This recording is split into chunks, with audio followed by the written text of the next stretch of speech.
Your comments about the course. On Fox Sports.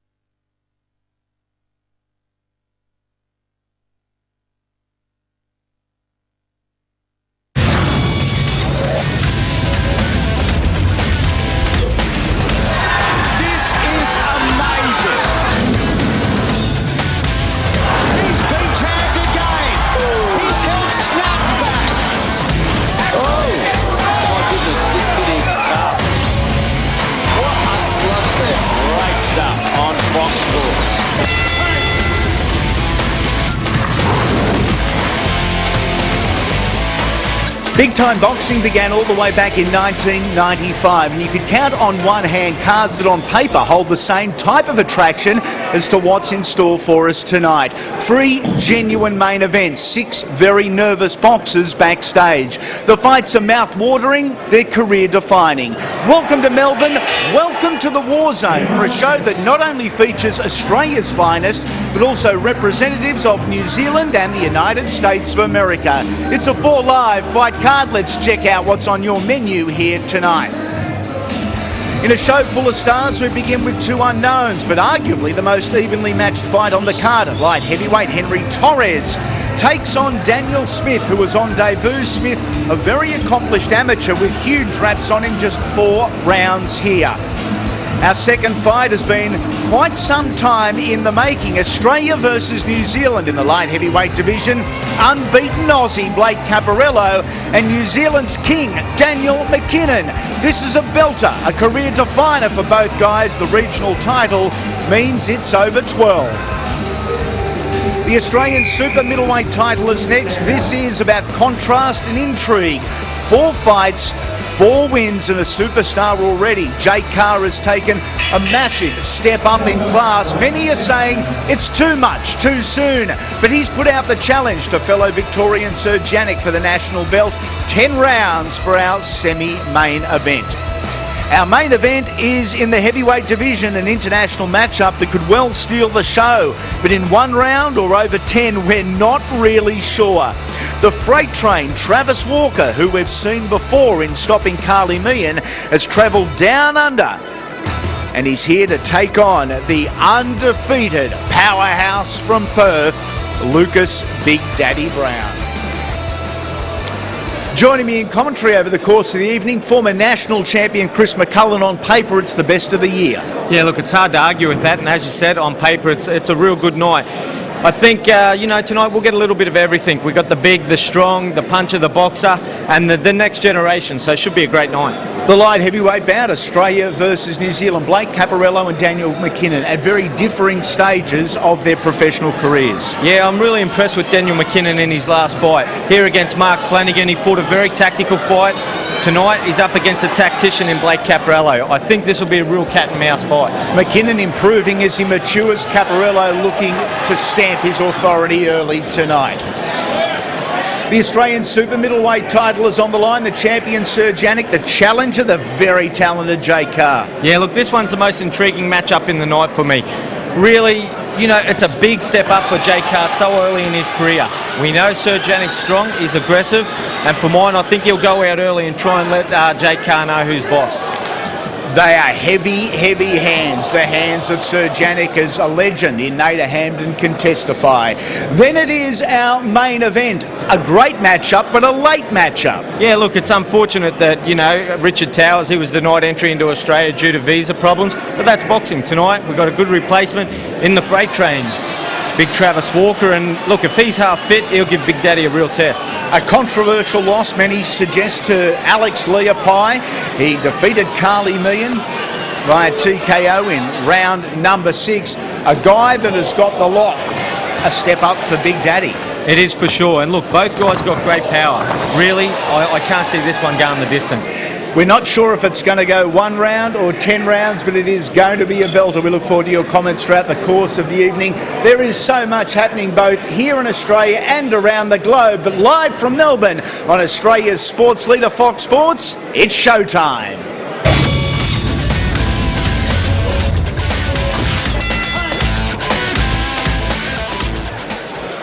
4 fights, and what a night lies ahead. Welcome to this purpose-built facility in Flemington, Melbourne, Victoria. The Pavilion, the war zone. 4 fights coming your way live on Australia's sports leader, Fox Sports, and we kick the night off at light heavyweight. It is Henry Torres and Daniel Smith over 4 3-minute rounds. 7 years the difference between the two. With the most notable stats are height and reach. 5 centimetres in both categories to Torres, who also weighed in 1.4 kilograms heavier. 2 new faces on the Aussie scene as we go for the first time tonight to our third man in centre ring, Mr. Perry Cale. Good evening, ladies and gentlemen. Introducing first from the red corner, fighting out of Point Cook in Victoria. Please welcome Henry Alpadroso Torres. Hate to sound an old friend, dressing cause they pissed off. My denim like a Chris up. They checking out the wristwatch, time for the resistance. If you want a bitch about me, you can hit the dishwash. Sick dosh, yeah, that called them food money. While you were getting fly, we already flew money. But I'm still the new running 22, and my missus Jimmy True Sonny. Who the fuck are you, buddy? Me and my homies get the spraying like a poo cocky. Got you on your knees, it's a blessing. True cuzzy, you can be my new slummy. Plus I got a few honeys, got a couple sticky with me. I'm Winnie the Pooh, buddy. I'm Winnie the Pooh, golly. I'm Winnie the Pooh, buddy. Furious the true funny. Now they introduce funny. Ask me what my name is, but you already knew. Yeah, it's cool. And his opponent, born in Melbourne, Victoria, now fighting out of the Melbourne CBD, making his professional debut, Daniel Smith.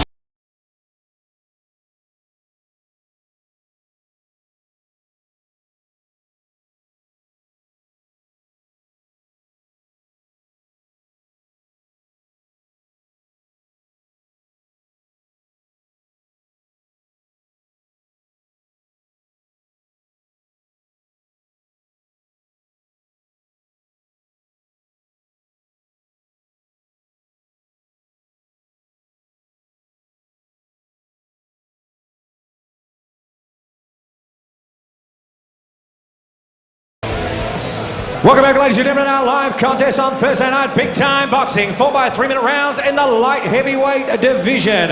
When the action begins, our referee in charge is Mr. Ignatius Missilides. Firstly, tomorrow, fighting out of the red corner, trained by Sam DeMoore from Lebanon Boxing Club. Official weight, 78.7 kilograms, standing 6 feet 1 inches tall. Tonight we're in the black shorts with a white trim. Fighting out of Point Cook, Victoria, he is Victorian Amateur Intermediate Champion. 1 fight for 1 win. Ladies and gentlemen, please welcome Henry Alpadroso Torres.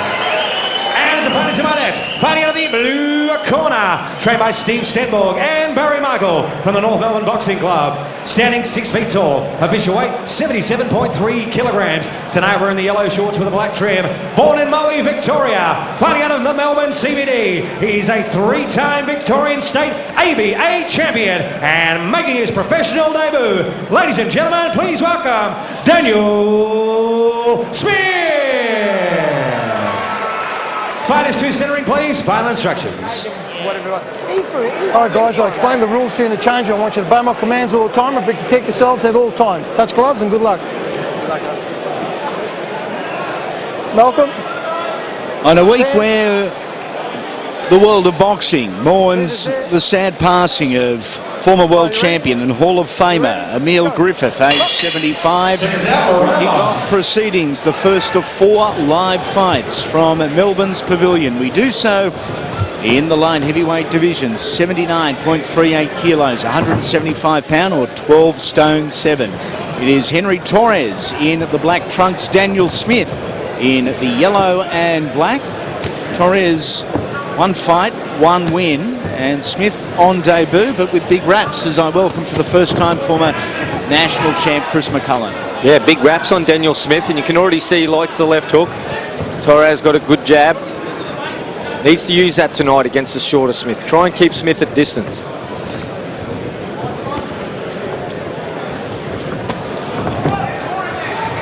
Starting low to the body is Smith here, trying to rip into the rib cage. Changes tact. He's on the back foot very much here. Two guys that they're in each other's face early. Yeah, I thought we'd see Torres on the back foot a little bit, but he's pushing up. I like it. Gives something different. On debut, Daniel Smith, so a little bit of nerves there maybe, and quite unsettling early for Henry Torres. Happy to throw punches in bunches as Smith. Not too stiff as you would often expect on debut. Yeah, with the decent amateur background behind him, it usually loosens him up a little bit. And as you see, he can put his punches together quite well. Three-time Victorian State ABA champion and a victory over, at the time, a quality young prospect by the name of Rowan Murdoch, who of course has gone on to bigger and better things as a professional. In fact, fought just recently. Les Piper, yeah. Big win over Les Piper too for Rowan Murdoch. And I'm sure one day he wouldn't mind getting that revenge back on Daniel Smith. He was only 17 years old, Murdoch. Should be a good fight down the track, that's for sure. Nice combination from Torres. Yeah. Trying to release the hands real quickly there, Torres. He's not loading up.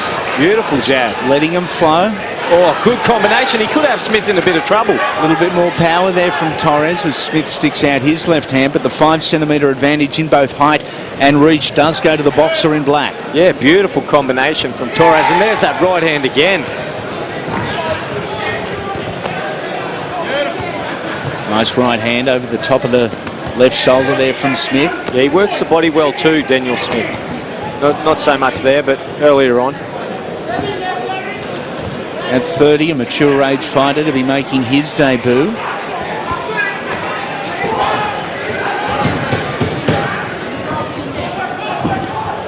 Biting down on the mouth guard now, Daniel Smith, as he tries to walk forward. Nice there from Torres as we go back to the corners. One round down and three remain between Henry Torres and Damien Smith.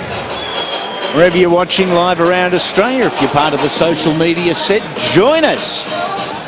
The conversation on Twitter using the hashtag OzBoxing. It has started already. We'd love your thoughts on the fighters, your predictions and your analysis. OzBoxing, the hashtag on Twitter. Don't sit back on him too long, mate. When you're on the inside, you're doing some great work. Keep ripping that body, but you got to come back to the head, okay? You can't sit back. We've got 3 more rounds, buddy. You got your feet to stand, all right? You've just got to keep the work rate going, okay? You can't let it slip away. Ropes and mug him, okay? Press him back. Just keep pressing on him, okay? Wait till we come up. Let's sit there nice and tight. There we go. Seconds out. Stool there, let's go, Steve, let's go. Stool out, Steve, stool. Mouth guard in. Mouth guard in. Whoops. Ignatius Missilides, our referee, our 3 ringside judges, Andrew Campbell, Malcolm Bullner and Samantha Bullner.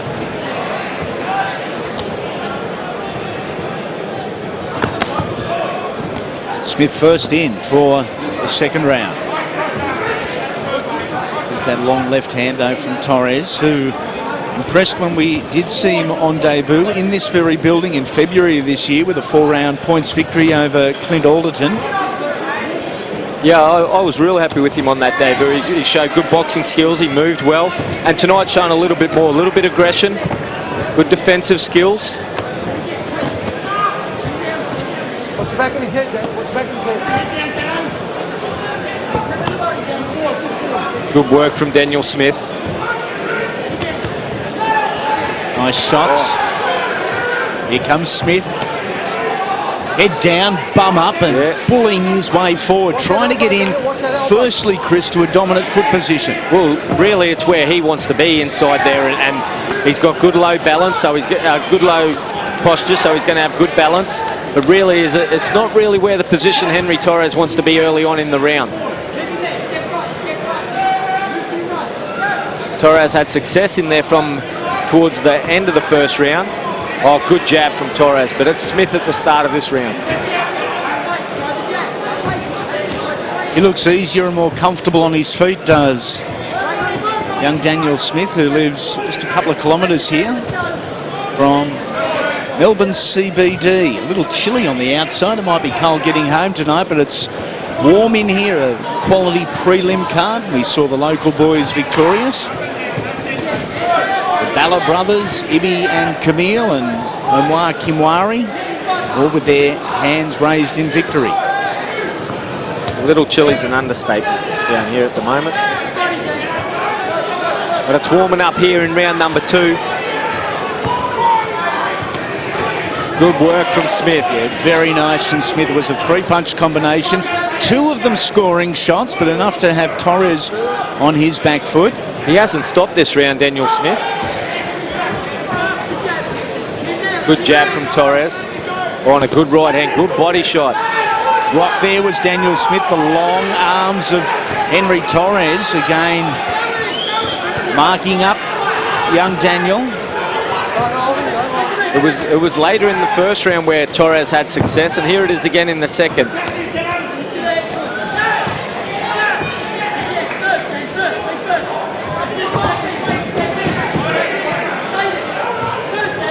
Three, I would almost term them co-main events coming your way on Fox Sports tonight. Daniel MacKinnon, Blake Caparello next. Jake Carr and Serge Yannick, and then Travis Walker.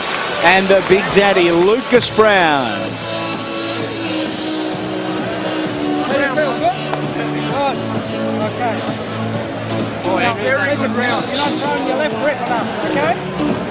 Chris, we spoke about Henry Torres on debut over Clint Alderton. Yeah, it was a good victory here. He showed good variation.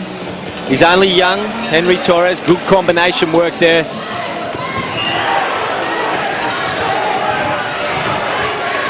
Good body work as well from Henry Torres.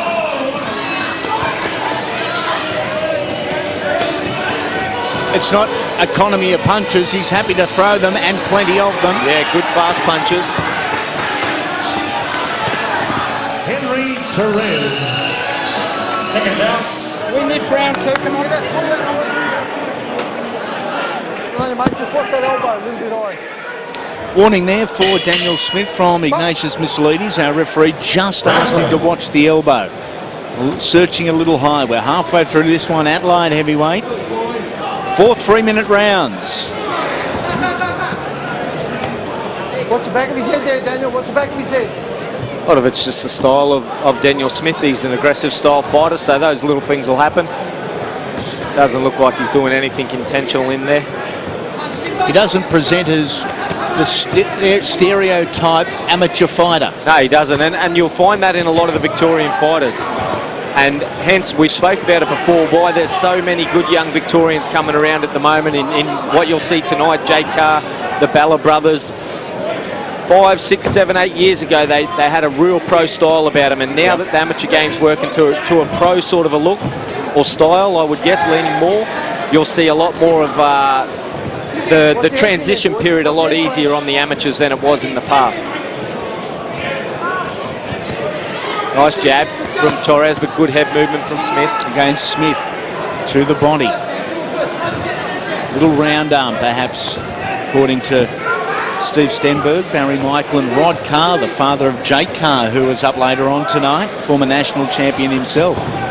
Bet there'll be a few nerves on the old man tonight. I reckon Jake's probably told Dad to get out here and jump in the corner with Daniel just to get some peace and quiet and some calm. I bet. Backstage. Good story on him I read in the paper down here today. Well written, and good luck to Jake Carr tonight. Oh, nice chopping right hand from Torres. Oh, and a left hook from Torres, but it's Smith keeps pushing forward. It's good straight right hand from Torres. Yeah, he gets caught in the later parts of the round with that right hand from Torres, does Smith. It won't be the last time, I reckon, in this round that we see Smith get caught with the right. Drops that left hand down and Torres comes over top.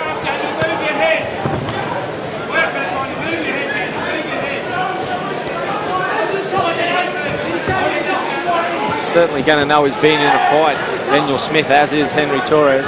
Just over 30 seconds remaining in round number 3, the penultimate round here in our opener.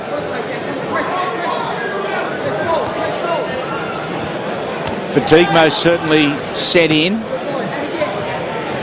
Punches not with the volume turned right up as they were. Also The accuracy probably not measuring as high as it was in the first and second. Yeah, understandably so as well. They've worked hard, both fighters. Haven't Good they? right hand from Torres.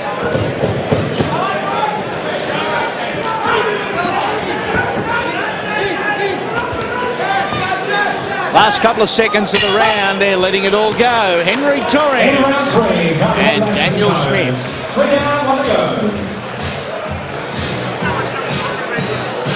Okay, nice deep breaths. Have a sip of water. I just want you to breathe. I just want you to breathe, Dan. Your last round, buddy. Nice deep breath. Now, when you wait, he's getting his punches off. Okay? When you're going first, he's not answering. Take a look at some of the action from round number 3. Both guys worked extremely hard, deserved their rest. Good left hook there. A little bit more knuckle needed from Henry Torres. Turn that wrist a little bit more. You've got to start and you've got to answer him. That's all you've got to do, Dan. You've got to go first. Don't stand in front of him and let him get his shots off. When he's standing there, he's feeling the same way as you. He's looking for a shot. You've just got to be first, mate, and you've got to start. He's got to keep putting them together. Be first. Last round, Dan, you can win this. You can win this. Let's go, Daniel. Confidence and optimism from both corners. Good luck. And respect from the two athletes in between the corners. Henry Torres, black trunks. Daniel Smith, yellow. I think we'll see them both go flat strap this round. It's a tight fight. They'll both know whoever wins this round has a fair chance of winning the fight. Accelerate and don't hit the brakes until the bell sounds. They haven't done it in the first round. I can't imagine they'll do it in this round. There's no brakes.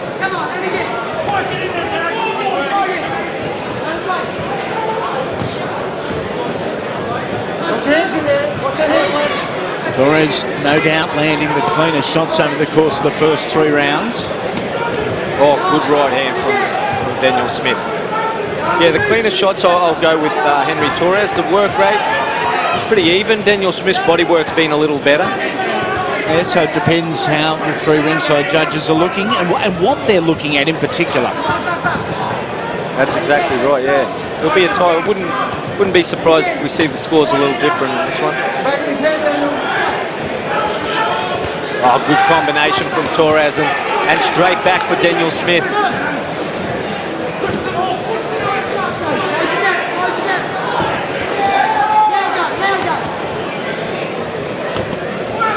Working on the inside again, Smith. Torres just bumping him off there. Oh, still some snap in the shots there, as illustrated by Henry Torres.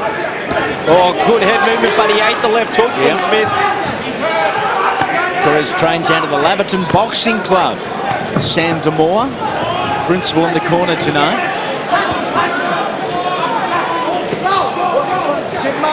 A little low from Torres. Good right hand from Torres, but the work rate from Smith, he has not stopped. 1 minute to go! Final 60 seconds. Daniel Smith planting the feet centre ring. Hasn't been hard to find for the last 11 minutes, so let's see why that'll change in the final 60 seconds. Yeah, credit to both guys, showed good stamina. It's only a 4-rounder, but they've done so much work. You could, good left hook from Torres. Smith with a smile, of almost an acknowledgement on the face. Exactly right. Usually means you felt it. With a face of pain on Daniel Smith. His first venture inside the squared circle as a professional. Non-stop action. Unbelievable. May not have been pretty, not as classy as what you'll see later in the night, but 2 young men that have given their absolute. They've left it in the ring. And congratulations to Henry, Daniel, their teams and sponsors. They've done themselves and the sport proud.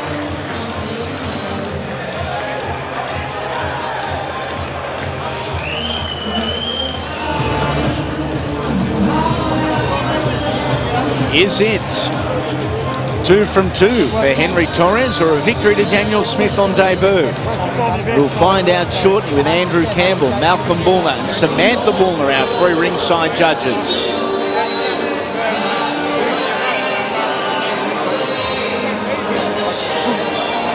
So what to aspire to for these two young men? This, the Australian rankings in the light heavyweight division. Title currently vacant, Blake Caparello, who is up next, is the #1 man. Mark Flanagan, the tough Queenslander. Kariz Kariuki, Trent Broadhurst, and Dennis Arthur and Tyrone Jones, rounding out your Super 6 at under 80 kilos.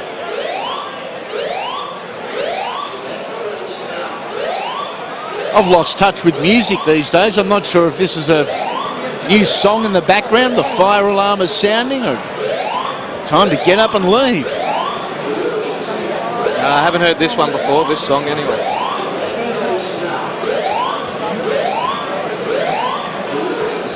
Waiting nervously, Henry Torres. Whilst we hear the fire alarm, let's have a look at the 4th and final round. And they should be nervous because it was a close fight. Close fight, a good fight to kick off proceedings here this evening. Yeah, good work rate from Daniel Smith. Good work rate as well from Henry Torres. Very evenly matched fight. And the numbers are in, so let's go to Perry to make this official. Fighters two. Fighters two, center ring, ladies and gentlemen. After 4 rounds of action, we go to the judges' scorecard. It is a unanimous decision. Andrew Campbell and Malcolm Buller had a 40-36, and Samantha Buller had a 39-37. Your winner from the blue corner, Daniel Smith.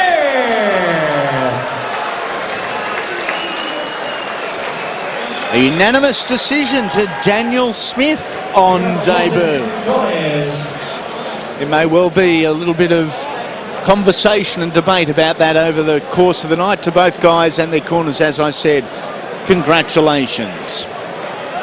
1 fight down, 3 live fights remain. This is what's still to come on Big Time Boxing for the PABA light heavyweight title. Potentially 36 minutes of action between New Zealand's Daniel MacKinnon and Australian Blake Caparello.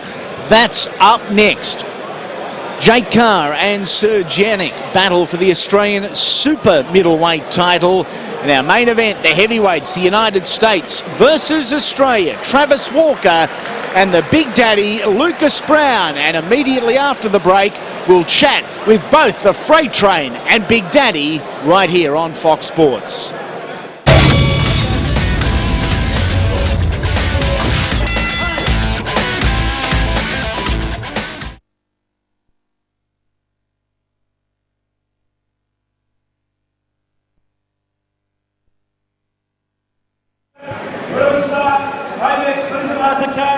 Arthur Ashe, better known as Carr.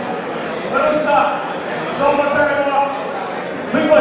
Somebody clock. Who are we going to start something through? Solomon Barrymore. Let's travel back to 85. July 12. 200 start with Mickey. 200 here. And 200 on the cement. 200. 1 to 200. C3. 200. 1 to 2. 1 to 2. All done. Side by Barrymore, 65-48 wins. We're all at $200. 3 now. 3 here. With all of that, $300. First ball 3. Second ball 3. We're all done. Finished. $300. So, congratulations. This is another night. 1 minute to us. 1 minute to us. We have here. Side by Lama Rose. Course minutes of the game 62. Regular 58. 1, 2, 3. 56 wins, 20 by KO. And also Johnny's in the room. Also signed one of the greatest of all time, 20 wins as well. Regular 53 fights, 42 wins, 12 by KO. There it is there. Signed by Lama Rose. It's like 2 or 3 questions, mate. Nice and easy for you.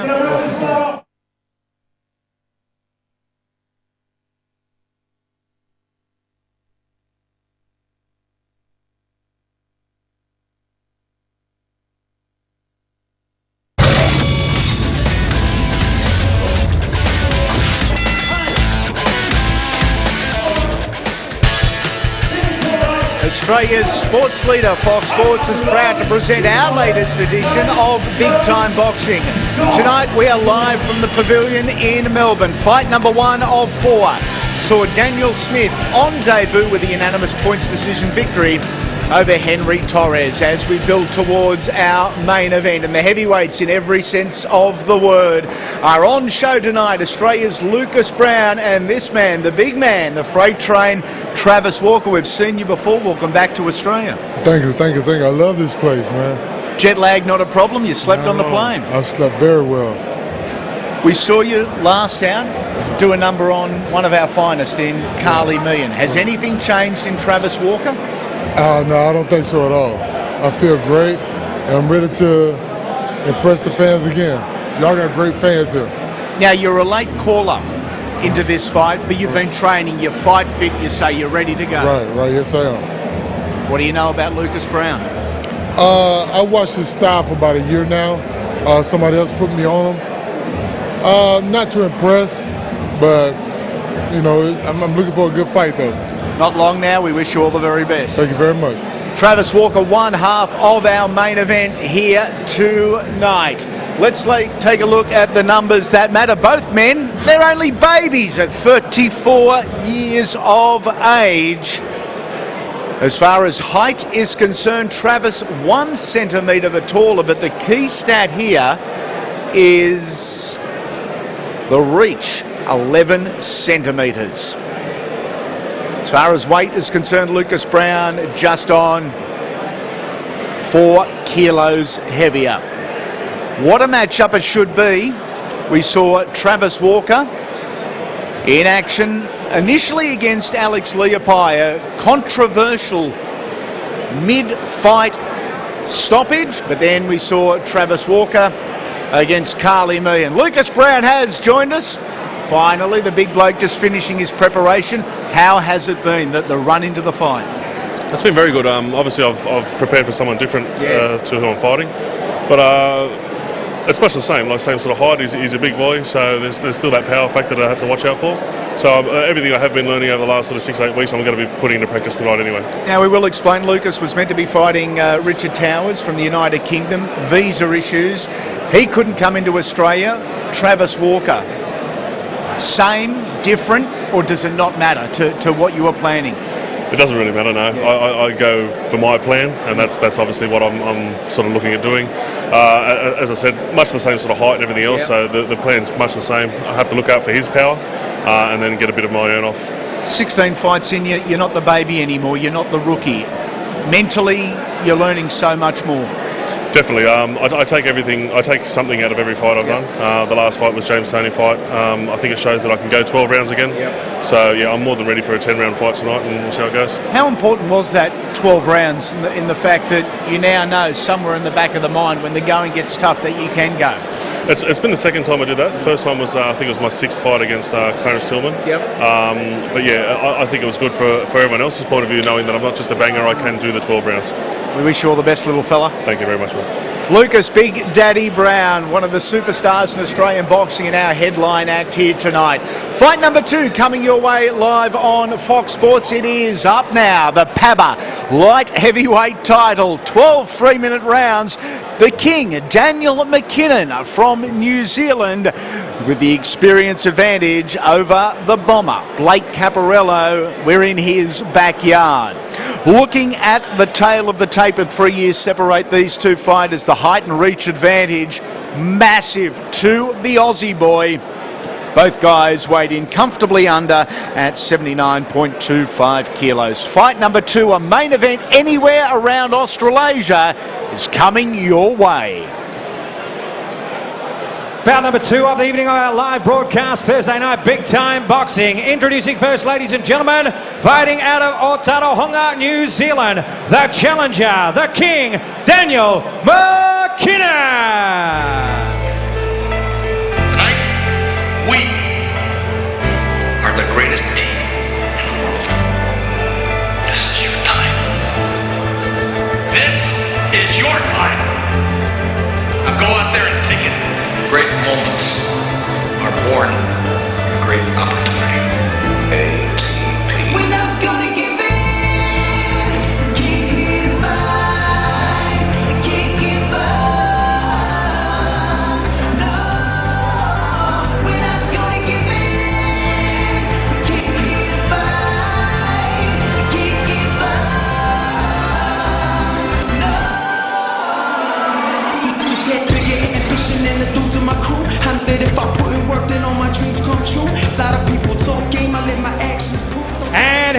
opponent, the reigning and defending PABA light heavyweight champion, fighting out of Greenvale. Please welcome Blake Bomber Caparello.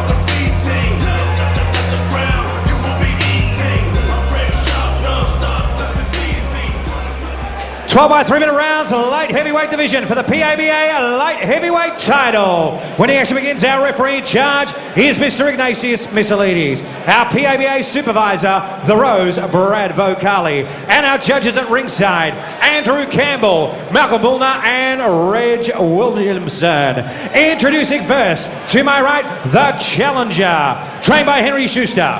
From Cameron Boxing and Fitness. Official weight, 79.25 kilograms. Standing 5 feet 9.5 inches tall. Tonight, ladies and gentlemen, wearing the bronze shorts with a black trim. He was a contestant on the Contender Australia. A former New Zealand middleweight champion and the current WBO Asia Pacific light heavyweight champion. Ranked number 12 in the WBO and number 48 in the world. 28 fights, 21 wins, 1 draw, 9 by way of knockout. Fighting out of Otorohanga, New Zealand. Please welcome the challenger, number 1 contender, the King, Daniel MacKinnon. And his opponent to my left, fighting out of the blue corner, the champion, trained by Sam LaBruna from Caparello Boxing and Fitness. Official weight, 79.25 kilograms. Standing 6 feet 2 inches tall. Tonight we're in the black shorts with a grey trim. He's the current reigning and defending PABA light heavyweight champion. Ranked number 24 in the world and number 15 in the IBO and WBA. Ladies and gentlemen, presenting the champion. 17 fights, 16 wins, 1 draw, 6 by way of knockout. Fighting out of Greenvale, Victoria, Blake Bomber Caparello. Fighters considering, please, for final instructions. Okay, boys, as I said, I want a good, clean fight. I want you to obey my commands all the time, and I want you to protect yourselves at all times. Touch gloves now, and good luck. Ignatius Missilides in between that man, Blake Caparello, and his opponent, the King, Daniel MacKinnon. 2 guys that aren't dirty. They'll listen to the referee. He shouldn't have a whole lot to do. But if this goes to script, this is going to be tough. And that's probably the easiest and the best word to describe it. Just tough. Caparello, MacKinnon, Australia versus New Zealand. Ready, guys? It is for the PABA light heavyweight title, a regional belt. Light heavyweight division, 79.38 kilos, 175 pound, 12 stone 7 in the old language. 12 3-minute rounds potentially coming your way live on Australia's sports leader Fox Sports. It is MacKinnon in the bronze and black, Caparello in the black. Right-hander versus a left-hander. The right-hander is MacKinnon, the left-hander is Caparello. There's already intensity in this one. Oh, nice head movement from Daniel MacKinnon. Daniel MacKinnon came to prominence, I guess, for Australians during the Contender Series. Defeated Luke Maloney. Lost to Josh, the Chainsaw Clenshaw. However, I think he's better and I like him at light heavyweight. I think it's a far more natural weight at 29 years of age. I think he's a better puncher and a tougher human. I agree, 100%. Look, his last outing, we spoke about it earlier. He was tremendous against Mark Flanagan, who we've seen a lot of here on Fox Sports. But MacKinnon was the boss that night, and I'm sure here tonight he'll be trying to do the same thing with Blake Caparello. Thing with Caparello, he tries to set his opponents up and put them in positions like he's trying to do now. He's trying to bring him onto that shot there. He tries to keep drawing him on. He'll move him around, then try and drop, send that left hook over or the right hook. He does it well. A victory over Rob the Butcher Berridge has Blake Caparello. I know Rob from the other side of the Tasman very interested in the outcome of this fight. Yeah, he's a handful, the Butcher. Caparello on that night just moved and boxed, and close points decision over the Butcher, Berridge. There's a really good example of what Blake Caparello has to be careful of. Blake really winds up that left hand. It comes from an awkward angle. If the upper body movement and the footwork of Daniel MacKinnon is good enough to avoid it, MacKinnon will make Caparello pay every time he misses. I agree. His counter works second to none. He's got good movement. He's got a great eye. The shot would be interesting to see for Daniel MacKinnon. Against the orthodox, he waits for you to throw that right hand as he did with Daniel Gill, and he'll slip to his left and drop his right hand over. Here he's got the opposite stance. Will he do the same as Caparello throws a jab and try and get Caparello as he comes forward?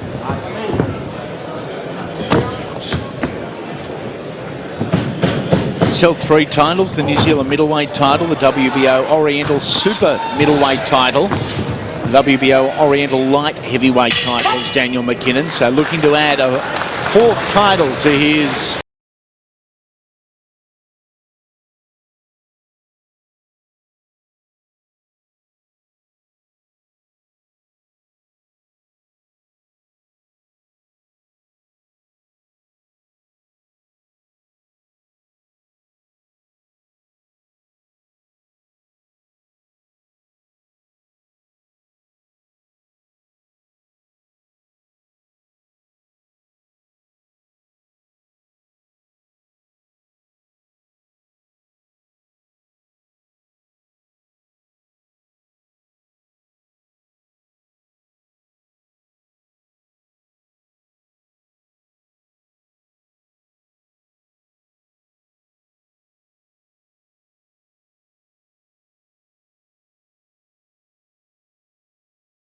Mouth guard in, stay there, get the stool out. round number 2 coming our way.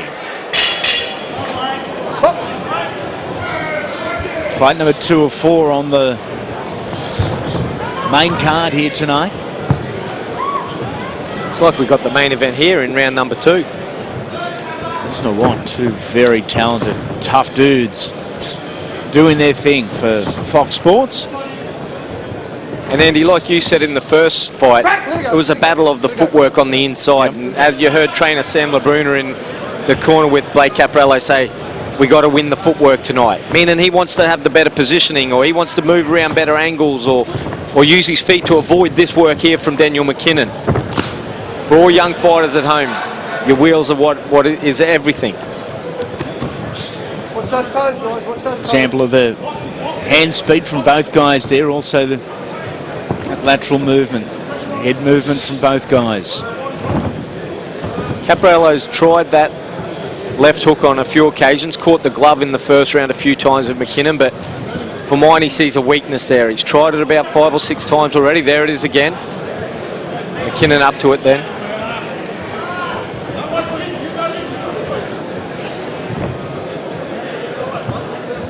Middle minute of round number 2.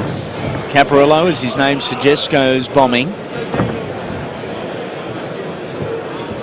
17 fights, 16 wins, 1 draw. That draw was in his 6th pro fight back in 2010.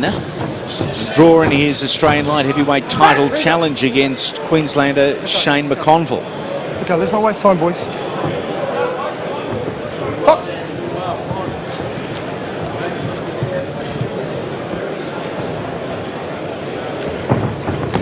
Well, good body shot there from Caparello. Just used his feet to get around the outside, and that shortens that distance where he has to throw that left hand. Almost absolute silence inside the pavilion at the moment as everyone starts buying into good this little left game right of chess that is going on early between MacKinnon and Caparello. It was only short that right hand, but I'm with you, Andy. The thing when you get a tactical fight like this, and like we said in the opener, it's a cat and mouse fight. Who's going to give what and who's going to work what out? The crowd falls into it as well, as we're all sitting here waiting to see what happens. Thing is, we don't want to see it for 10 or 12 rounds. MacKinnon pushing forward, When you're charging, don't hold him, okay? trying to go straight down the pipe with the right hand. Just 24 hours after the tune of You'll Never Walk Alone echoed throughout the city of Melbourne, these two feel awfully alone centering. Yeah, it's a lonely spot in there. Looping left hand, good jab from Caparello as MacKinnon trots forward. Nice angle on the feet from Caparello. In round 2.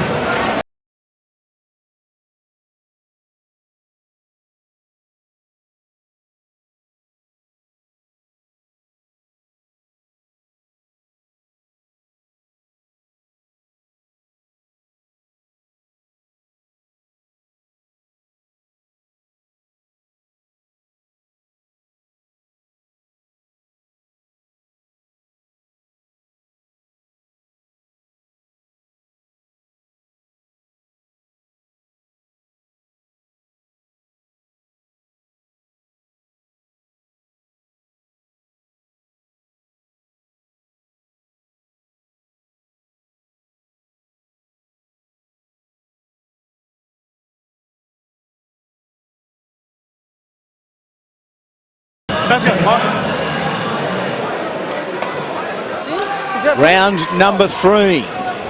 Is it time for one man to accelerate and just push that pace a little tonight? Yeah, I think so, and I think it'll be Daniel MacKinnon. I think he'll try and pick the pace up a little. I think both guys have started with those exact intentions. Well, yeah, that's good for us. Good left hand to the body from Caparello. MacKinnon's got to be careful he doesn't go forward too hard. He'll walk straight into Caparello, will drop that back leg prop and send his left hook around. We have said for some time now, Mark Flanagan, the very tough Queenslander, arguably the most improved man in Aussie boxing over the last 18 months. That is absolutely 100% correct. Daniel MacKinnon, though, I think over the last 18, 24 months, well, his improvement curve has been on about parallels with that. Of course, he did beat Mark Flanagan last time out. That was February of this year. Yeah, I agree. Daniel MacKinnon, he's really improved since we've seen him on the Contender. He's really stepped up, and tonight I'm still intrigued on how this one's going to pan out.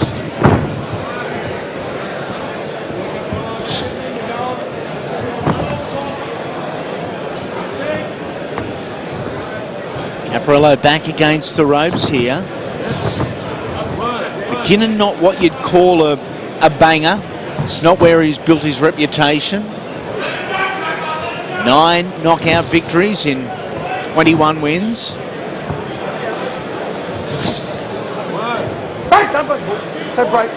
We see a lot of Caparello's boxing is on the ropes. He works around the outside of the ring quite well, setting traps.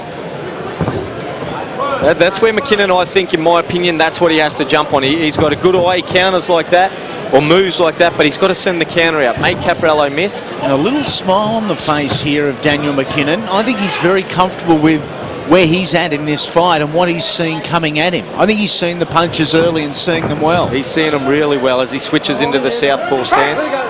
That was a sure bet.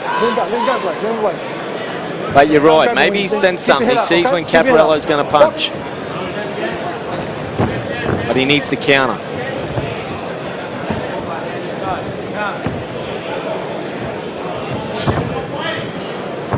Interesting little shift there from Daniel MacKinnon to try and get rid of that lead hand of Blake Caparello's. I can tell you, that's when you know you've got an experienced fighter on your hand. Yeah, he knows what. Yeah, sorry. Absolutely, it is. He knows what Caparello was trying to do. Oh, good It right also opens up that straight right hand opportunity for Daniel. Yep. Goes over the top on this occasion. Last couple of seconds of the round, as neither guy expected it coming in, they now know they're in for a fight for the next half hour. We spoke about Daniel MacKinnon and Mark Flanagan from February of this year up at the House of Stoush, the Mansfield Tavern. Let's wind the clock back a little, Chrissy. Yeah. Look, in this fight, before this fight, I thought Flanagan was going to be too big, too strong for Daniel MacKinnon. He's certainly changed my mind, did MacKinnon, throughout this fight. He showed excellent skills, a great eye, great creativity. He could switch head, he countered, he was aggressive. There is a perfect example, switches from left to right, back. WBO Oriental Light Heavyweight. Get the jab to feel that jab. Okay, try to step on the outside. Okay, bang, double the jab there and out. Okay, the distance good, but I like to punch you when the distance come in. He is just such a cool dude, Henry Schuster. So relaxed, so calm, so calculated, and as a fighter, it must be give you so much confidence to walk out of your corner, not having been blasted or tossed 1,000 instructions, to get up feeling good. To be honest, without being disrespectful to anyone else in the past, but a lot of people are putting down the revival of Daniel MacKinnon to that man in the corner. Yes.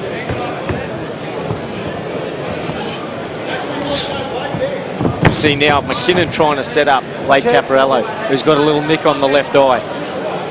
Certainly does, just over his left eye, underneath the brow. Interesting to see what that was from. What it is, all of a sudden, is a target, though. Yeah, and we know Blake's cut a fair bit. Back to the chess match here. This may not change for the whole fight.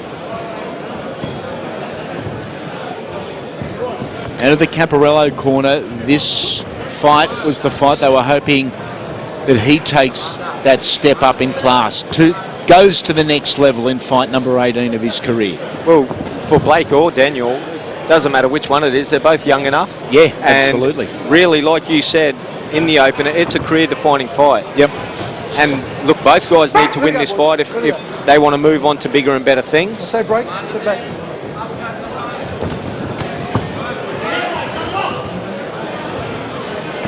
Caparello doesn't seem too bothered with that little nick on the left eye as MacKinnon comes forward.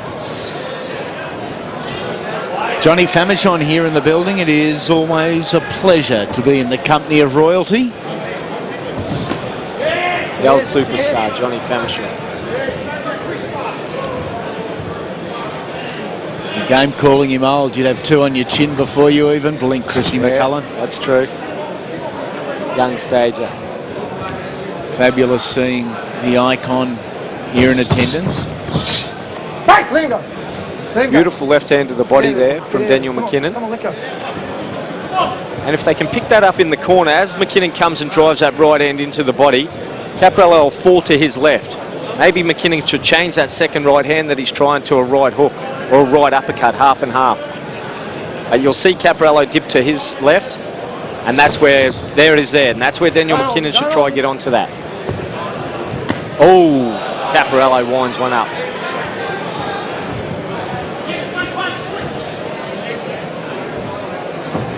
Final couple of seconds of round number 4. Little right hand there. Snuck it in, did Daniel MacKinnon. Yeah, good shot.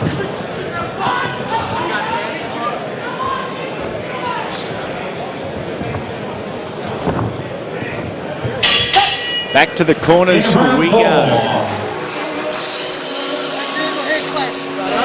Caparello upset at something. Accidental head clash has been called.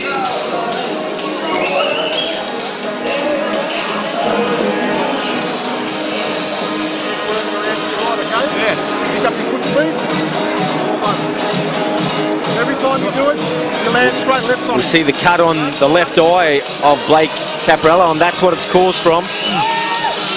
Accidental. MacKinnon just come in. Yeah, well picked up there. Caparello straight away goes up, lets him know it was a head clash. Grab back, grab back, grab back.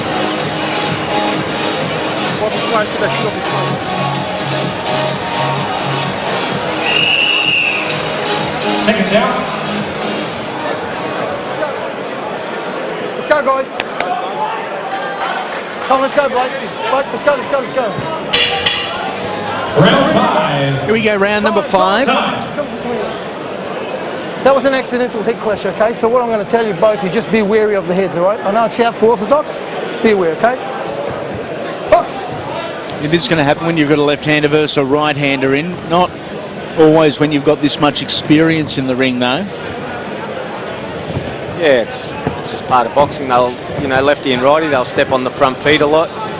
Heads will come together. Good left hand from Caparello, probably his best shot so far. I just wonder if the little bit of, I wouldn't say panic, but urgency in the corner of Blake Caparello following the head clash is enough to just motivate him that little extra. It was a nice straight left hand from Blake to start round number 5. Yeah, well, he went back with it. He was a little bit angry in the corner when he went back to the corner, so could be a good thing for Blake Caparello.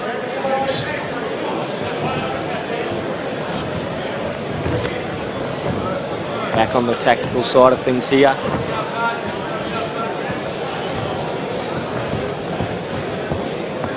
Both guys don't want to give anyone a go, give anyone an edge. Caparello try and draw MacKinnon onto that left hand straight now, not hook. Look at that, well read from MacKinnon. Just that's beautiful defence. That's experience.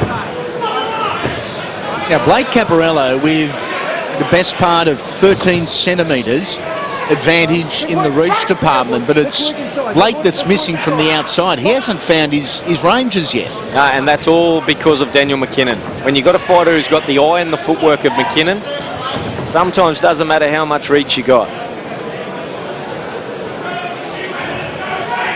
Victories over guys like Rob Berridge, as I said earlier, but Michael Bolling, Joseph Quajo, Michael Van Nimwegen, Joel Casey, Kane McKay. For Blake Caparello really cemented himself in the elite level. Just a slip there, the elite level of Australian boxing. Yeah, well, he didn't sidestep anyone along the way. He took on some big fights pretty early. I remember when he fought Bolling in this venue on Fox Sports, we all thought, wow, big step up for Blake Caparello, but look, he rose to it, as he did with Berridge. Quajo is in the venue tonight.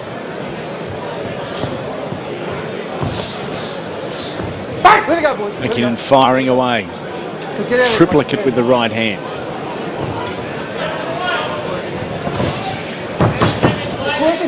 Caparello's team actually brought Quajo down for a couple of weeks sparring.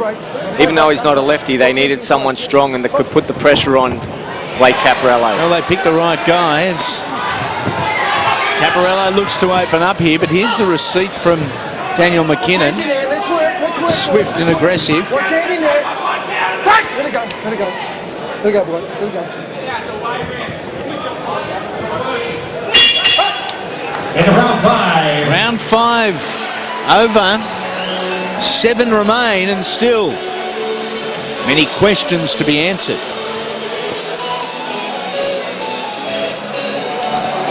Let's take a look at how Blake Caparello won the title. Yeah, this was probably more an awkward fight than anything for Caparello. You know, he wanted to at times, but he couldn't. It was a good victory, nonetheless.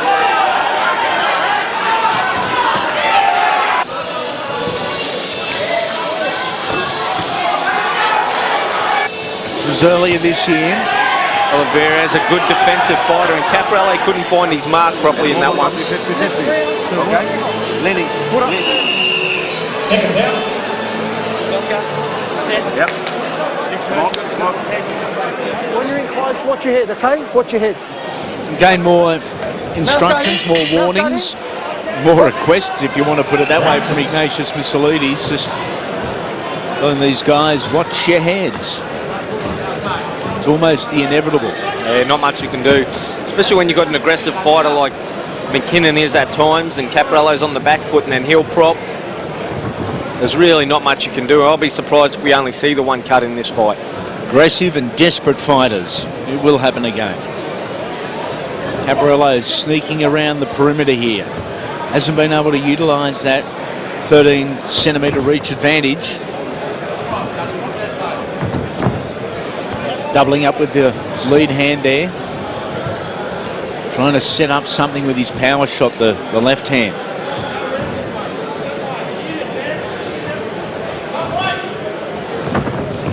MacKinnon trying to back Blake up or get them in the position to land those shots. Caparello a bit smart, trying to move away as he knows MacKinnon gets set. You see a good example of that here as MacKinnon traps him. Caparello will be gone.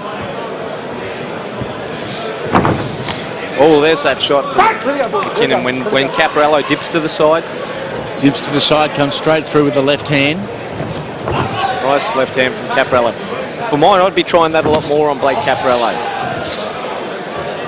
How's Daniel MacKinnon now cut up on the temple, perhaps? There's claret up there. Or is it just claret from Blake Caparello's left eye, which is worsened, perhaps? Yeah, I can't see a nick there from MacKinnon. Might be, like you said, just something from Caparello's eye. If it is, it's not big. If it's on Daniel MacKinnon. MacKinnon digging him in downstairs. This is where he wants Caparello. Absolutely, and this is where Blake doesn't need to be. That's right. I think you're right, Andy. The cut might have just worsened a little on Caparello. It certainly has. It's doubled in size. Be good to see if we get if that's from a punch or another little head clash. Let's work in there, Blake. Don't hold him. Let's work in there. Don't hold him. Let's work. Let it go, boys. Great. Affecting the vision, yeah. Has he got a cut under the eye as well, or is that just the blood? I think that's just the blood, but Stop! he's got a flow of blood Over there. into the eye. Peter. Dr. Peter Lewis called. I just see his blinking his eyes, rubbing his eyes. Is blood going in there? Yeah, that's it. Okay, is it okay? Yes. No worries. I'll leave an official invitation. No worries. Back here. Stay there. Stay there. The eye's worsening. There's no denying that.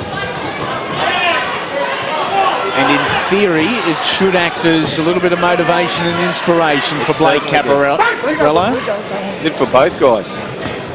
It's a target for the king, Daniel MacKinnon. Yeah, MacKinnon wanted that. And you're right, it is a target. And he's smart enough, he'll go for it.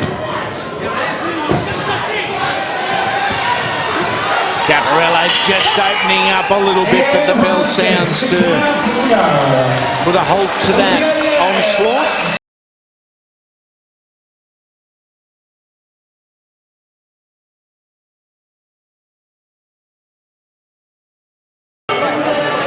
He's quitting. Start to use that cut on his eye to quit. Okay, he said to the referee there's no good. Well, we wondered what opened that cut back up on Caparello, and there it is. The head of Daniel MacKinnon. Again, unintentional, just the style of the fight. Come from the angle, okay? We've got to use our angle, okay? Right uppercut. Now, deep breath, come on, deep breath. Suck it in, come on, suck it in. And again. One more. Okay, so we've got to pick up. We've got to start picking up, Jan. Come on. These two guys, in fact, for the remainder of the card, I'll include Jake Carr, Serge, Yannick, Lucas Browne and Travis Walker in this generic statement, but all six guys, very elite level athletes, great ambassadors for the sport. They're all good young men who present themselves well, present their sponsors well, their corners and their families. And sadly, you can't say that about everyone in professional boxing, not just here in Australia, but around the world. But these six, top of their game, inside and outside of the ring. Yeah, I agree 100%. And it's unfortunate that sometimes boxing's got a stereotype or a tainted name, but it's guys like this that give us a good name, and we should be getting this out a lot more than we get the negative out. Unfortunately, that's the way things are printed.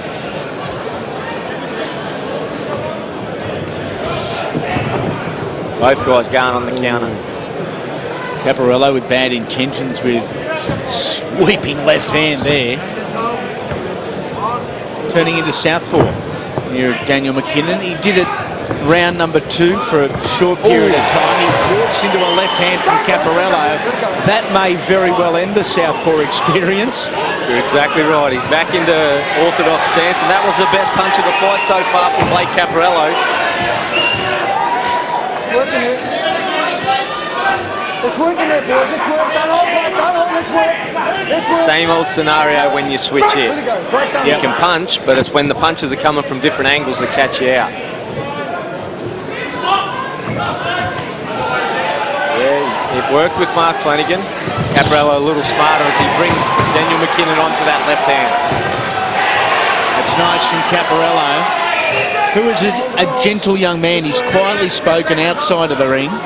I wonder if he's one of those athletes that he mirrors outside to inside the ring, and he might need a real rocket to get aggressive or overly aggressive. Yeah, just to get him going. Yeah, just to fire him up.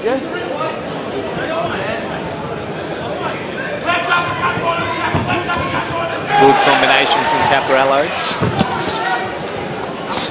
As MacKinnon has him trapped on the ropes.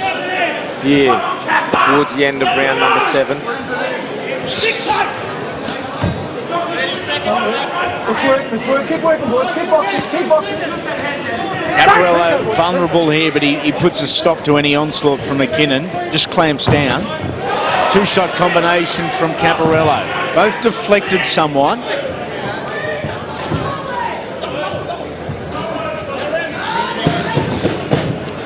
Work inside, boys. Let's work inside. Heads nearly come together again. Yeah, it wasn't far off. A headbutt there. Back to the corners we go. Both guys fit as a mallee bull, so going to 12 won't be an issue. Not too cocky. You got to win the battle of the feet. Okay? He's cutting the ring. You got to go around him to your right every time. Work. That's a better round. I want them all the way to the end. You hear me? You want it? Yeah. Well, then do it.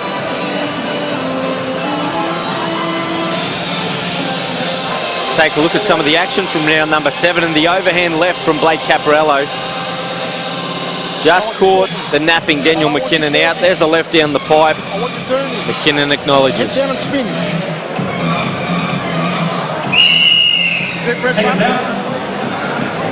Good, come from in. Loosen, bang, bang.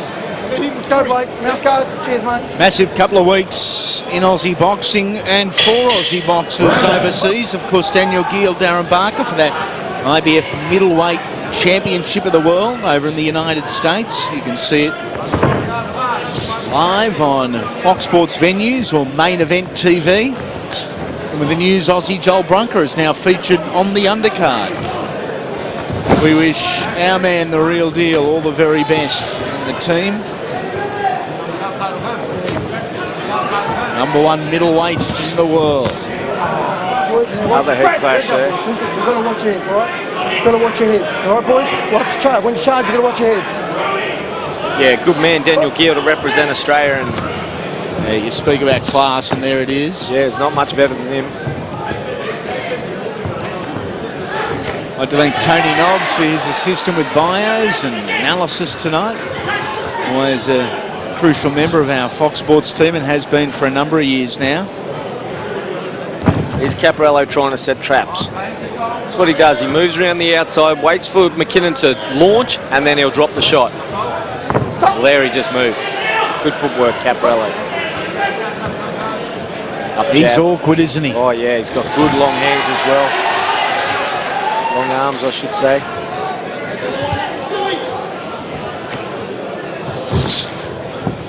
Don't hold. Let's work, Blake. Let's work. Let it go, boys. Let it go. Now it's Caparello looking very comfortable as he worked out Daniel MacKinnon. Back on the ropes. Once again, Caparello. Very rarely has he been able to get Daniel MacKinnon into a position like this where the New Zealander is potentially vulnerable.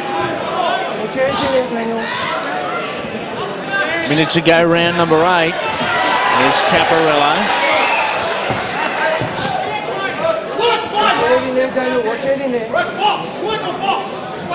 Tough on the inside.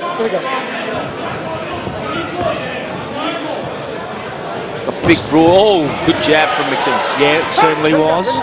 Big broad shoulders, Caparello.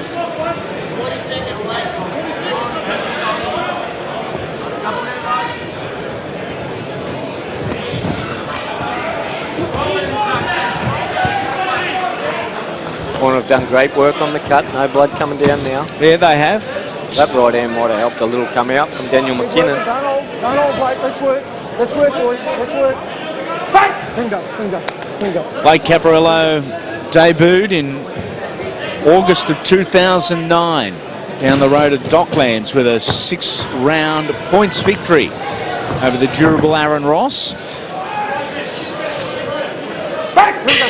Here he is 18 fights later.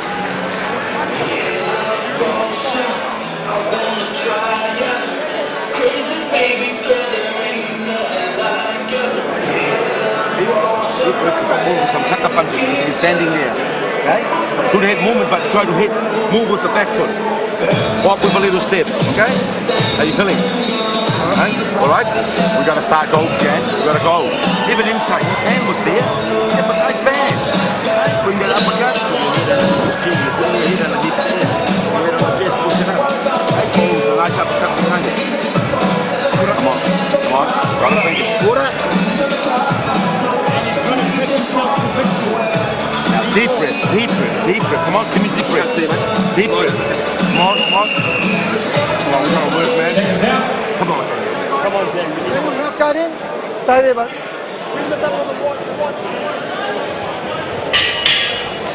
Fight. Round number 9 coming your way. How are you scoring it at home? Importantly, how are Andrew Campbell, Reg Williamson and Malcolm Bullness scoring it at ringside? Because it appears it's the mathematics of those three that are going to determine who has their hand raised in victory here. Yeah, I think Caparello's just getting the upper hand in the last couple of rounds of Daniel MacKinnon. He's straight on the back foot doing what worked for him in the last couple of rounds. MacKinnon, I think, now needs a shift in the pace or variety. Okay, so of those first 6 or 7 rounds, how many did Daniel MacKinnon win? How many did Blake Caparello win? There's the equation for us and what's needed from here on in. That's why I'm glad I'm sitting here and not in those 3 spots the judges are sitting in.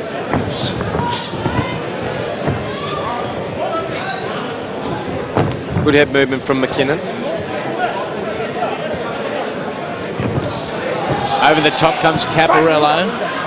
The power hand, the left. Just see a little bit of frustration maybe coming into MacKinnon. He just can't find the target of his man, Caparello. Wouldn't be the first, certainly won't be the last to try and punch at shadows, the shadows of Blake Caparello. 100% right.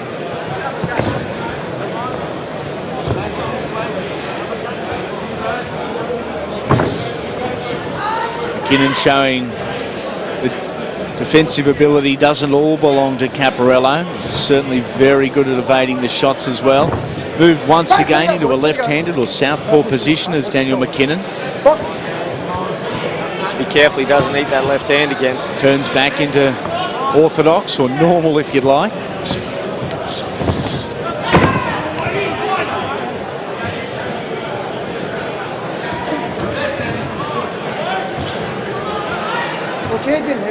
Oh, wasn't far off. The way Blake Caparello fights, the way his body moves, it is inevitable. He is going to walk out of more fights with cuts on his eyes than he's not going to. Yep, I agree. And then you got at the moment, a fighter in MacKinnon who's being aggressive. Yep. Certainly doesn't help. It's probably going to increase The higher and the further Blake Caparello goes in his career. The back foot and locked into a corner here. Gee, cut off the ring beautifully then, Daniel MacKinnon. Yeah, good Got to work footwork. in it. Got to work in it, Blake. Blake with a smile on his face here. He's obviously very comfortable, but again, his level of comfortability is being reflected here by his lack of work rate. Yep. End of round 9.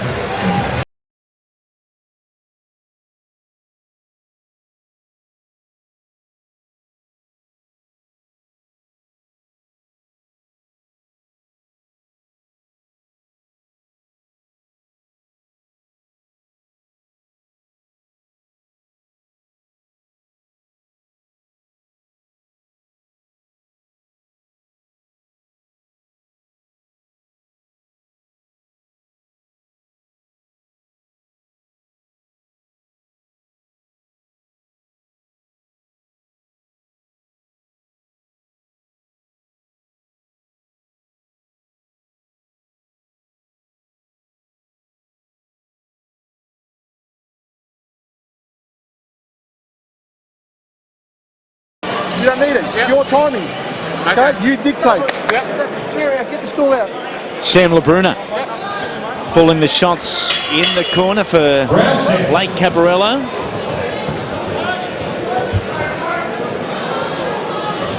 Caparello in the black, MacKinnon Get the bucket off the steps. in the gold or the bronze and black. Good shots to start there, number 10, Daniel MacKinnon. Yeah, lift of urgency. 3 rounds, 9 minutes remaining and 3 rounds to win. Yeah. Certainly up for grabs, but Caparello seems to be getting the edge the later in the fight. Blake Caparello starts the shortest priced favourite of any matchup here tonight.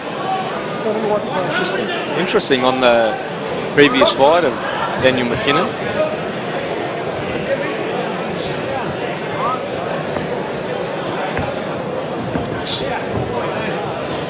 Get the bucket off that ring. Oh, nice little right hand from Caparello. If I was MacKinnon, I'd try something different. He hasn't thrown any uppercuts on the way in.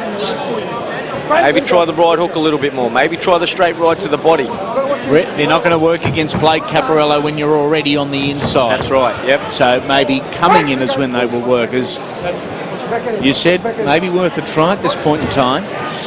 Oh, there's a good right hand from Daniel MacKinnon. But yeah, I think he's very hard to score against Caparello. He's got extremely long arms from shoulder to elbow, so he covers his whole distance down to his body. He's got a good inside defence. And he'll duck away to his left to get out of trouble. You've got to find ways through that. Not going to find much through this part, as MacKinnon tries to get his head underneath Caparello. Not only is he trying to get the head under, but he's also working and feverish to the body. Good experience there, good composure from Caparello, and 2 good body shots. MacKinnon says, what, is that all? Normally when you do get a reaction, it's a pretty good indication that you've hurt. Yep, exactly right.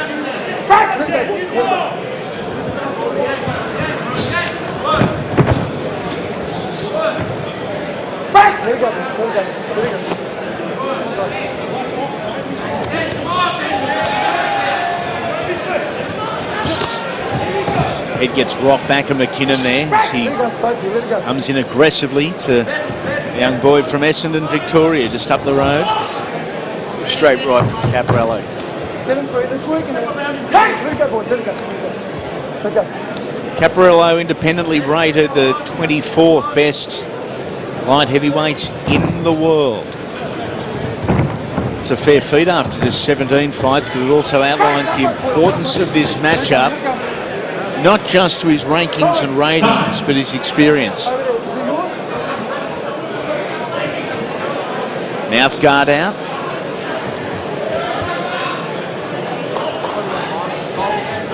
It is back in. Ignatius Mislides calls time on. But not for much longer as the bell sounds, and that is the end of 10.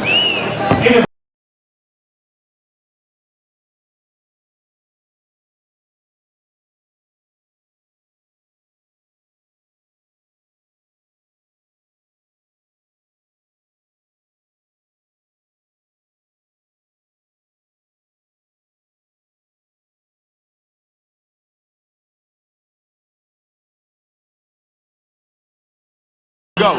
Okay, come into your range, let it go. You can't afford to stay behind. Okay? Here's what went on in round number 10. And it was MacKinnon trying to work on the inside. A short little shot getting through there. Nothing of real value. That's the body shot from Blake Caparello. A little bit of acknowledgement from MacKinnon. You didn't come here to watch him, man. Come on, come on, come on. I think most watching around Australia are probably sitting here watching like us saying, you know, unbelievable skill set, unbelievable toughness. But I'd like to see Blake Caparello just get angry. Yeah, plant the feet and let him go. Yeah. That's what we want to see anyway, as fight fans. Corner probably wouldn't be overly happy with it. No, there's got to be a fine line there somewhere, though, between some more aggression and a controlled aggression as opposed to just recklessly throwing. Yeah, and I think you're right. As Blake Caparello moves along in his career, he will have to find that level. He will have to be more aggressive at times and like you said, grit the teeth, plant the feet and let him go. Oh, big head clash. Time. Listen, guys. You're both aware that it's South Borderline. You're both going to clash. We both move in. It's unfortunate, but it's going to happen, all right? Just got to be careful, all right? Keep careful. Box. Some great Twitter feedback coming in from fight fans that have supported the industry for most of their lives, and also our first time and new viewers. We welcome you. Hope you're enjoying. Again, MacKinnon still needs to bring something different. Let it go, boys. Let it go.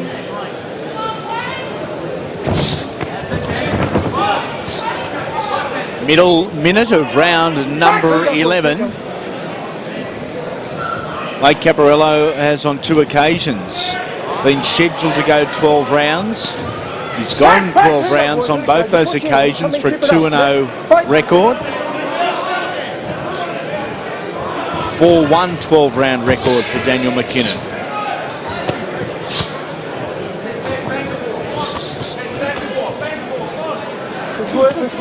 Well, there's the mouth guard again of Daniel MacKinnon.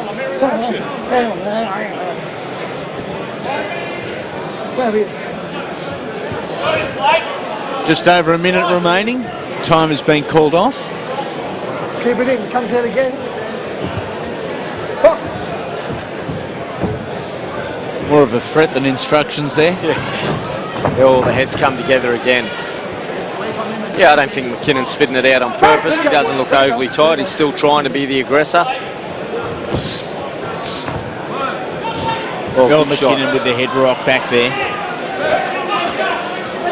Don't hold him, Blake. Let's work. Let it go, boys. Let it go. It's been tactical. It's been willing, but few and far between for those big shots. Yeah. To get the crowd right into this one. Oh, nice combinations from Caparello. Let it go, boys.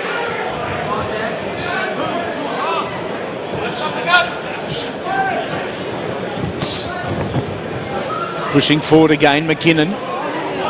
Closing stages of round number 11. It's been a solid work rate and pace from the outset. A lot of movement, not as many punches as we've probably become accustomed to for both guys. Yeah, I agree. Because both these two guys happily jump into it.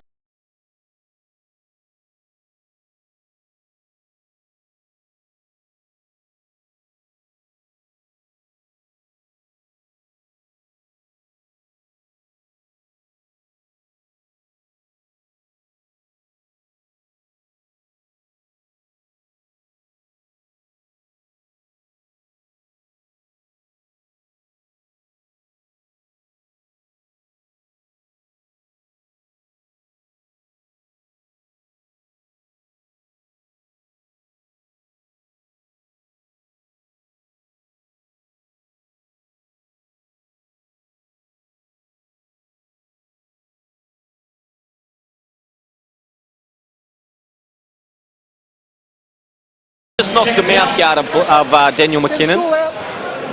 Daniel, Good jab from Blake Caparello. Good luck. Good luck. 12th and final round. The 12th and final round. Blake Caparello in the black. Daniel MacKinnon in the bronze or the gold. A lot of one-shot hold type routine. That's what we've seen. There's a good example of it.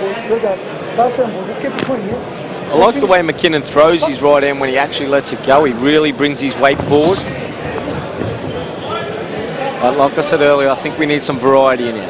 The right hook maybe, or the right uppercut. Caparello's a crafty, awkward dude. Yes.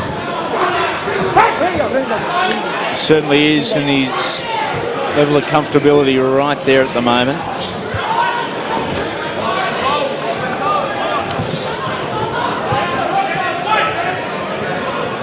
Forcing MacKinnon to chase him in this final round, just under 2 minutes remaining. A straight right hand from Daniel the King.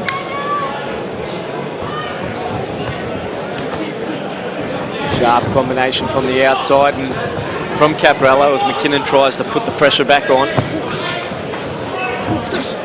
Ooh, heads bump again. It's working here. Get him through. Oh, you can hear that echo, that body shot. You can hear it echo around the facility here. MacKinnon just probably crowds himself a little when he is in there. Or it's the tricks from Caparello, he makes him crowded. Just takes that power off that shot.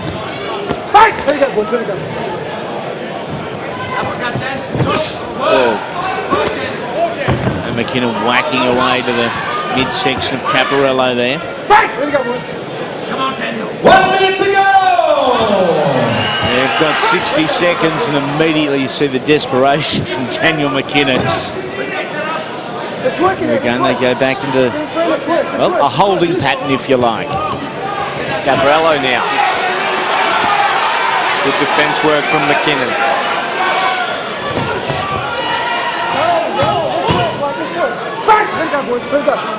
Let it go, boys.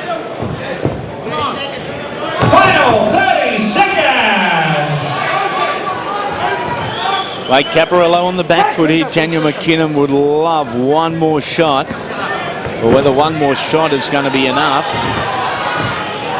Both guys have just opened up a little bit in the last 60 to 90 seconds. It would have been good to see that a little earlier, the chances taken.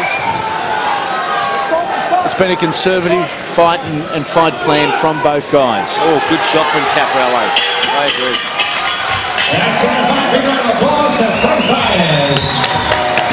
That is it. 36 minutes in the books now. Blake Caparello, Daniel MacKinnon.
Ladies and gentlemen, before we go to the judges' scorecard, a big round of applause to both fighters for a fantastic PABA light heavyweight contest.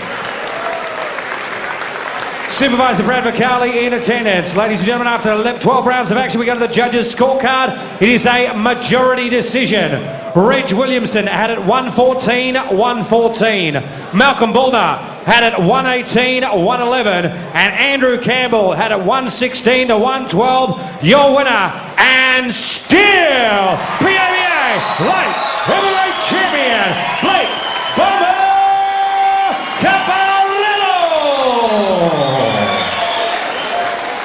A majority decision in favour of Blake Caparello. I'm just recapping the scores. 118-111, 116-112 and 114 apiece. Blake Caparello victorious via majority decision. Our next edition of Fox Sports Big Time Boxing coming to you live from the Gold Coast on Thursday, August 8. An Australian title, Emmett Gazzard and Fred Madrumby, Corey McConnell and Jerry Nardo, Jeff Horn and Revan Cesare. Just three of the fights you will see in action on Thursday the 8th. Daniel Giel, Darren Barker for the IBF middleweight title in Atlantic City, New Jersey.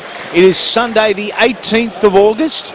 Live just before midday, and the only place you can see the real deal is Main Event TV and Fox Sports venues.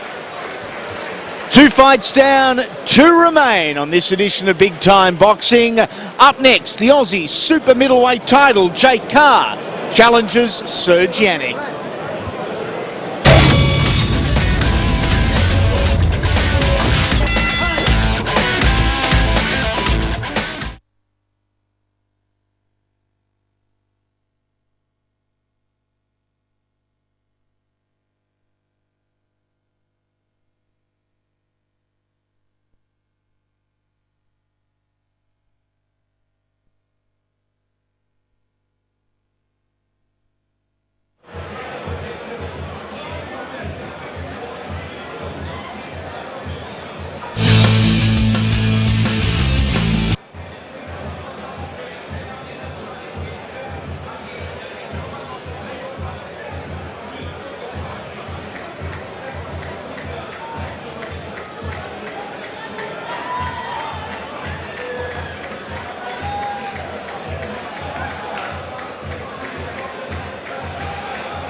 Welcome back to Melbourne. Welcome back to Fox Sports Big Time Boxing. Blake Caparello, winner via majority points decision after 36 minutes of light heavyweight action. He retains the PABA LH title with a victory over Dan MacKinnon. Coming up next, the Australian super middleweight title. Serge Yannick is the champion. Jake Carr is the challenger in Just Pro fight number 5. Yannick in his 19th fight with 7 knockouts in 15 victories. As we take a look at the maths that matter in this Aussie title matchup, 10 rounds the journey, and 8 years separate these two young men.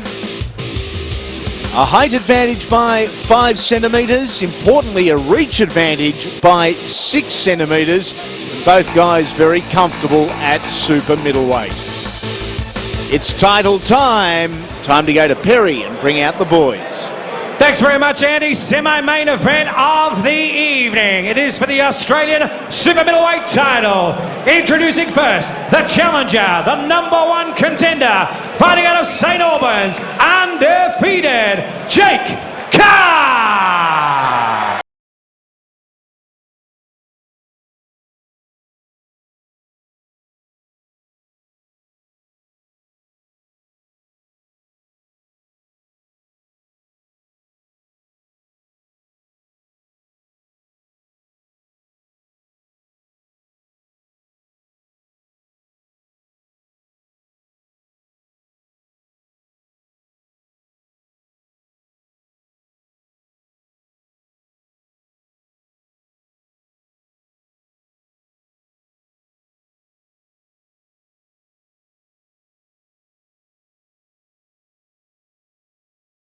His opponent, the champion. Ladies and gentlemen, introducing Serge.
The introduction of both fighters for our semi-main event of the evening. Would you please be upstanding for the Australian National Anthem?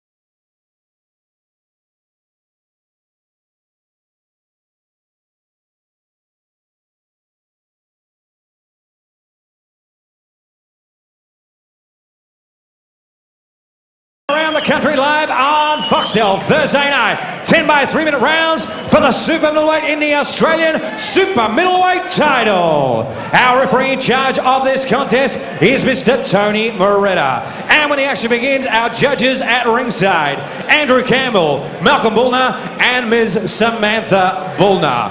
Ladies and gentlemen, firstly, to my left, introducing first, the challenger from the blue corner, trained by Steve Stenborg and Barry Boy Michael from the North Melbourne Boxing Club. Official weight, 75.75 kilograms, standing 6 feet 2 inches tall. Tonight, wearing the silver shorts with a black trim, he is a 2-time national amateur champion, undefeated, 4 fights, 4 wins, 2 by way of knockout, fighting out of the western suburbs of St. Albans, the challenger, the #1 contender. Please welcome Jake Carr. And his opponent to my right, fighting out of the the red corner, the champion, trained by Charlie Liberator from Doherty's Gym. Official weight, 75.74 kilograms. Standing 5 feet 10 inches tall. Tonight, wearing the black shorts with the red and silver trim. This man has beaten 3 former world title challengers. He has represented Cameroon at the 2006 Melbourne Commonwealth Games. He has a professional fight record of 18 fights, 15 wins, 7 by way of knockout. Fighting out of Roxburgh Park, the reigning and defending Australian super middleweight champion. Please welcome Serge Yannick. Fighters to centering, please, for final instructions. Hey gentlemen, I gave you instructions in the dressing room. Obey my instructions at all time, defend yourselves at all time. Okay, 10 rounds of boxing, good clean fight. Touch gloves back to your corner. Thanks guys. Tony Moretta, the referee. What about the size advantage, the height advantage, the reach advantage for Jake Carr when the stare down happened with Serge Yannick? You could see it.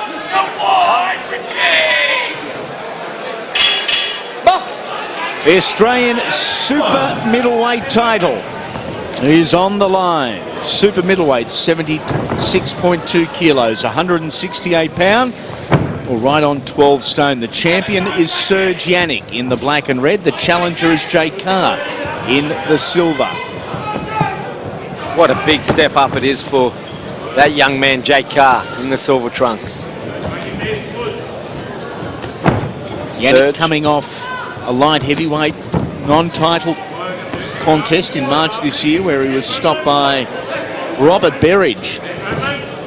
Not the first to have that happen, won't be the last. And after seemingly being in control of the fight.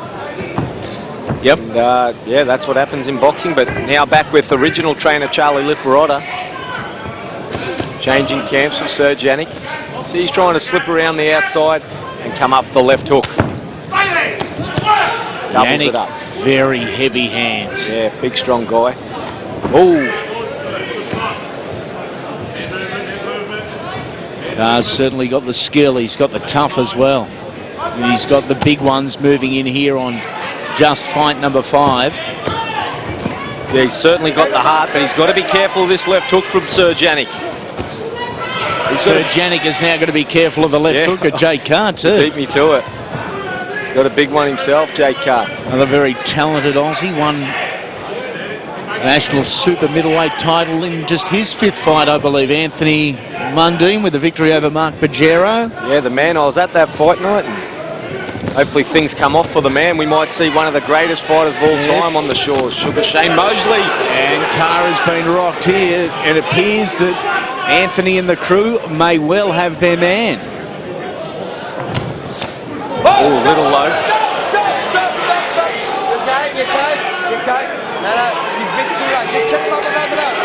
What about the look on Serge Yannick? Said I hit him in the ribs. Funny place to have your ribs down near your other things. Oh, this has got the crowd back into it. I love a battle like this. For mine, it's a little early for Jake Carr. He may well prove everyone wrong, but I love a battle like this. The young guy against the experience. Yep. This will end up a bashathon, this will. Yeah, she's got fast hands, Jake Carr. Yep, very talented young man, Jake Carr. 2-time national amateur champion, twice runner-up at the national titles. Missed a spot at the London Olympics when he lost by 1 point to Damien Hooper. Yeah, and Jesse Ross, I think, may have beat him in that fight, and Damien Hooper in an Australian touring fight. Yep.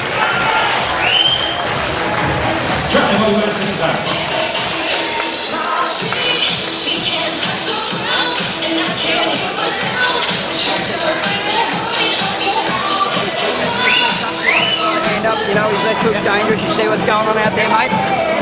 Right? Look for that left hook, mate. You heard him with it. Okay, when he counters, catch counter. Catch left hook on it. But try left, right, left. Two, three punches at a time. Two, three punches, mate, not just the ones. Right, you're starting to see what he's got. You've got him on the inside. He's coming down. Well, the opener was full of anticipation. Body work from both guys. The left hook from Serge Yannick. Oh, beautiful left hook from Yannick.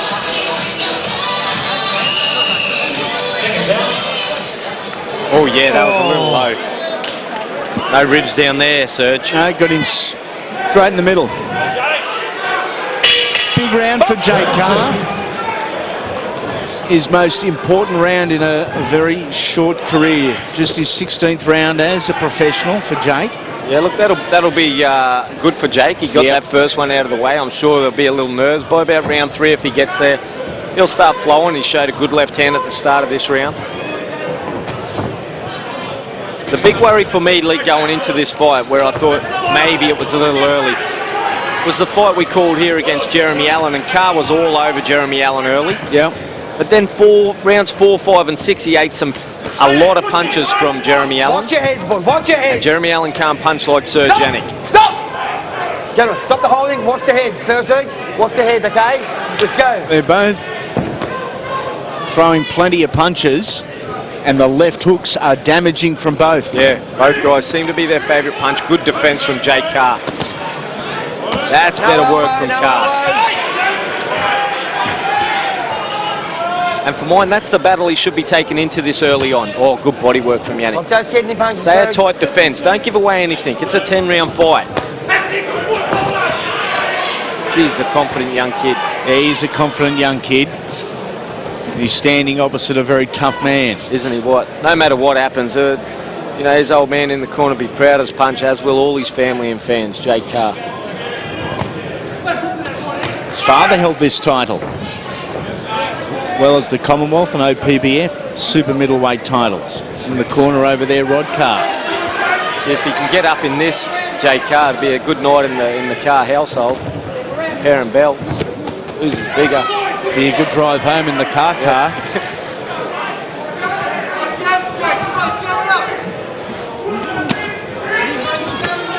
There's those left hooks. Who's going to be first to connect? Oh, the head. Genuine left hook. Both guys ferocious and ever so accurate with it. I expected a lot more body work early on from Jake Carr. You see the elbows come right up there. They are again of Serge Yannick. It's just his style. He is good to the body. I expect good left hand. I expected a little more work to the body of Jake Carr, for Jake Carr.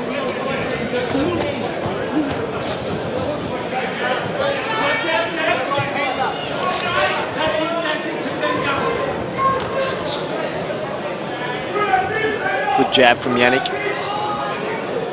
Good head movement from Carr. There's the body work. He needs more of it. Using his height and reach advantage there, more so the reach, Jake Carr. 6 centimetres.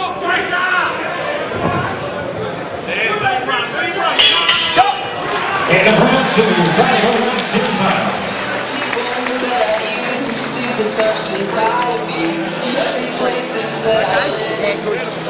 Good work, mate. Beautiful body rips. A first round knockout of Nice and tight now. Fabian Sullivan in 2012 for Jake Carr on debut. And Jeremy Allen here. Earlier this year, a unanimous points decision in a fight that Jeremy didn't lose any fans in at all. What a fight this was. Carr was all over Jeremy Allen. And Allen, the toughest guy in the sport, just kept coming back.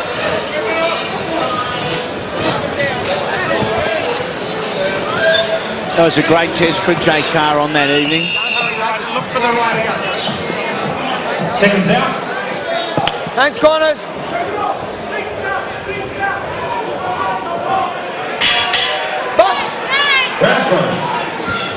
Round number 3, 2 intriguing rounds. We said that in the opener. It's a fight of intrigue. It's a fight of contrast in many ways. and of sheer power, as has already been illustrated in 6 minutes of action. He's got a beautiful jab, Jake Carr. Doubles it, triples it. Digs him in now low. That's where his work should be done. Good work from Jake Carr.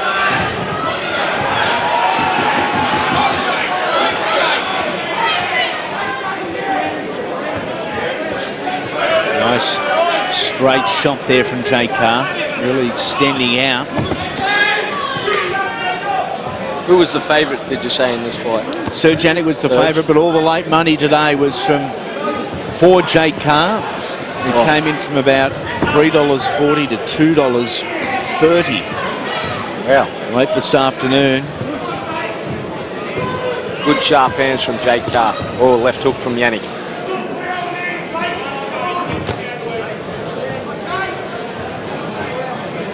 Nice. Can't really avoiding predictability here. Changes tack, goes left, goes right, forward, back. Does so at an angle. Doesn't want to allow Serge Yannick the opportunity to really formulate a game plan on the run and know 2 steps in advance where Jake Carr is going to be. Yeah, you're exactly right. He's got good skills like that, Joel. Good body work from Carr. But you see that head move on each side all the time. Very rarely is it still on Jake Carr. There's a lot of fighters around the country that could learn from that. Good left hook from Carr.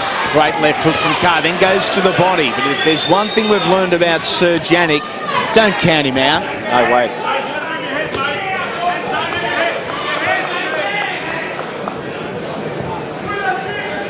All the pressure here tonight is on Serge Yannick. Absolutely. Jake Carr's got nothing to lose. He's had 4 professional fights up against, you know, a seasoned pro in Serge Yannick.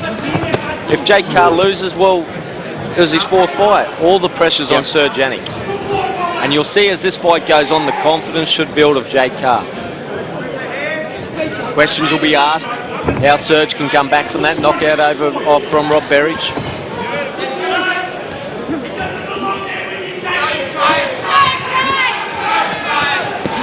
Good combination from Jake Carr. Tripling up the left-handers, Jake Carr over the top with the right.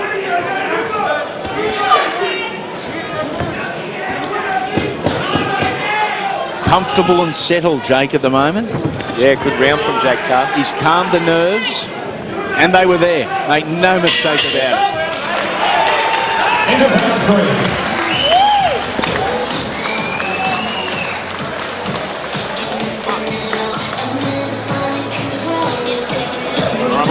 You're good. Some water. Big representing from the DC, number 12 champion, Diana Classic in the house. Spit. Making Australia proud. Serge, I need more head movement from you, mate. More head movement. Come on. Keep the pressure on. More head movement. A good round from Jake Carr. Good combinations, good body work. Sometimes His best round to date. if you say he starts to go work. There's an illustration of that body work from Carr.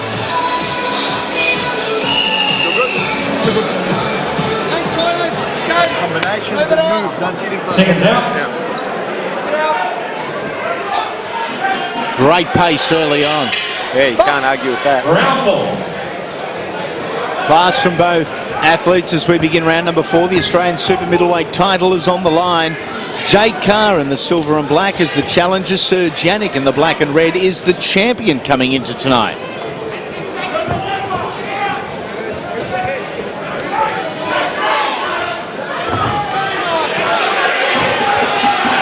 He's a game young man, Jake Carr. And he's grown with confidence too.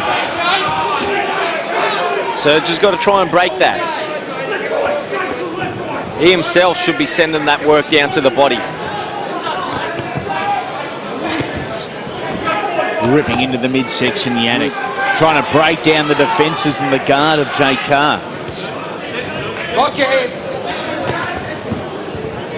It's better work from Yannick. Good jab from Carr. One of the better jabs I've seen of late, Jake Carr. Serge, watch out, kidney punches, Serge, come on. Break! Step back clean. Oh, good left hook from Yannick.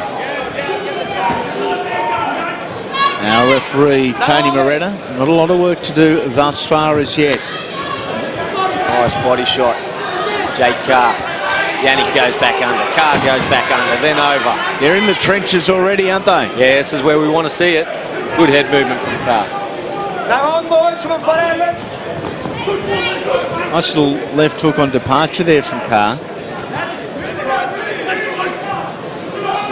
Just when you think he may be vulnerable or being dominated, Serge Yannick, very familiar two-step shuffle forward, and he's right back in your face and ready to go. And that power that he has is very dangerous.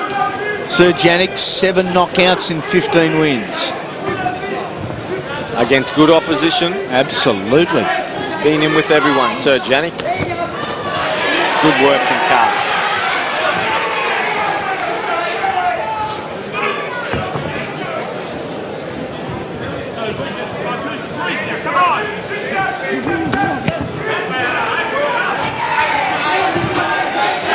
Yannick firing a right hand, repeats the dose and then goes straight with a left. It's an odd and awkward, an unorthodox combination, but successful for Serge. Yeah, he's picked the pace back up in this round. Carr's got a little bit of claret around the mouth.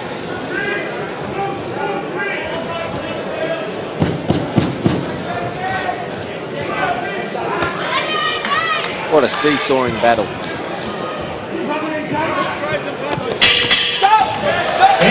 round 4.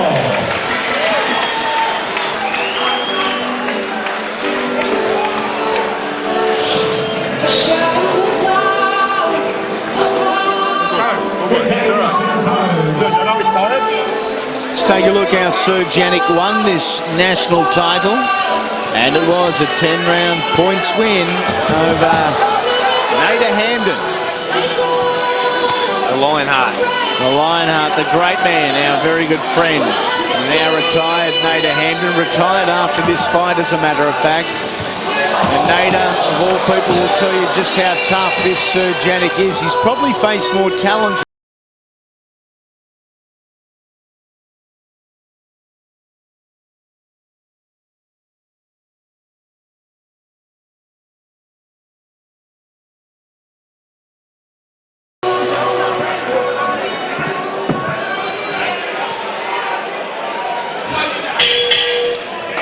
Round 5. Here we go, round number 5 for the Australian super middleweight title. A huge step up for Jake Carr. So far, so good.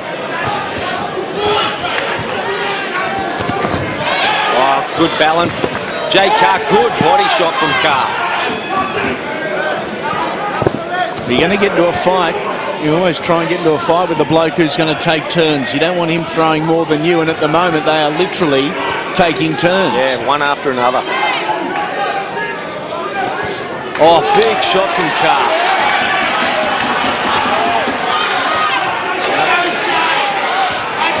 Look at Carr doubling up the right hand. This kid is amazing.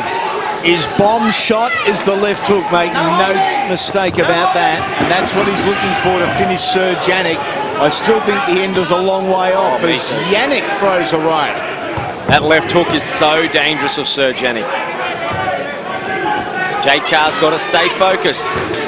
Sometimes nerves are your best friend. They'll keep you focused, and Jake Carr's got to not get overconfident, as Serge Yannick did against Rob Berridge.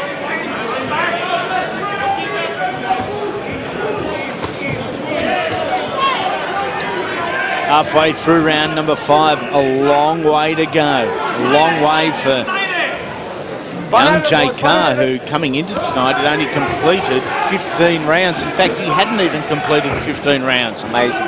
Completed 13 full rounds. Obviously, the team sees something in this young man. He's got good whiskers. We saw that with Jeremy Allen, and so far here they've proven well.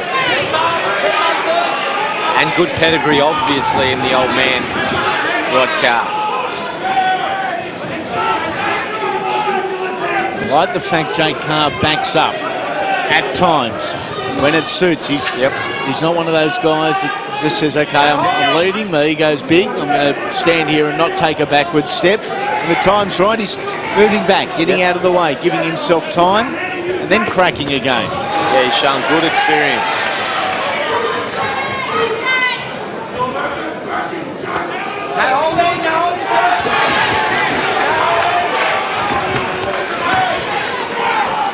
Round 5, 30 seconds remain.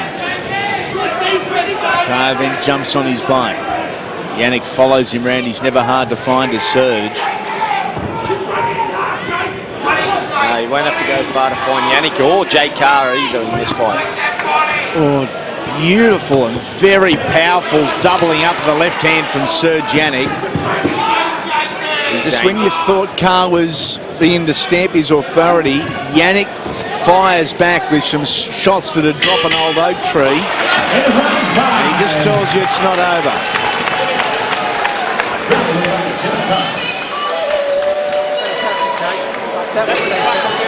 Deep breath, mate. Suck it up, Jake. Suck it up. Keep breathing like that. Keep breathing. Come on, suck it up. Mate, you're just about broken. Suck it hard.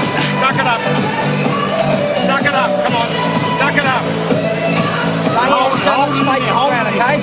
Stay on him. Stay on him, Jake. Mate, you're hurting him. You're rocking him hard then. You hurt him as well. Okay? Don't let him forge your back. Stand up to him. That's right. Back. You let him get his shots off. You stand there and you go first, you go second. Beautiful round, mate. That's beautiful. Well, it was non-stop work from both fighters. Again, good body work from Carr. The left hook from both guys.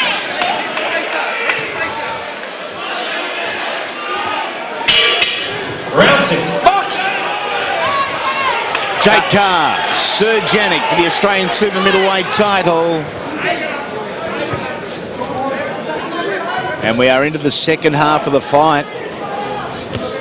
A lot of emotion, a lot of instructions, and a lot of voices in the corner of Jake Carr. He was almost forced to listen to 3 different sets of instructions at times there. Yeah, for mine, I'm not a fan of that. It's a bit too much. It's hard when you're in the corner as a fighter, especially in a fight such as big as this. You need as less instructions as you can get, as calm as you can, as Jake Carr unleashes some bombs on Serge Yannick. 3 very emotional and invested guys in the corner though with Jake Carr. Carr now stepping it up, and the crowd, they shuffle forward on their seats. Because Serge Yannick is on the back foot for the first time in the fight. It's Jake Carr now walking Serge down. 1 minute down, 2 remain, round number 6.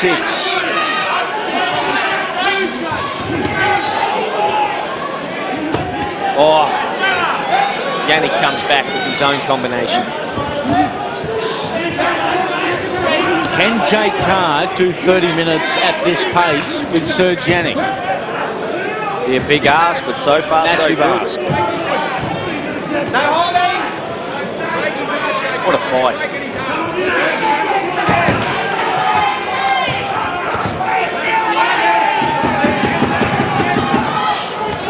Oh, nice little low end drop. Yeah, beautifully timed there from Jake. And a good mixture from Serge Yannick. Left hook, left uppercut.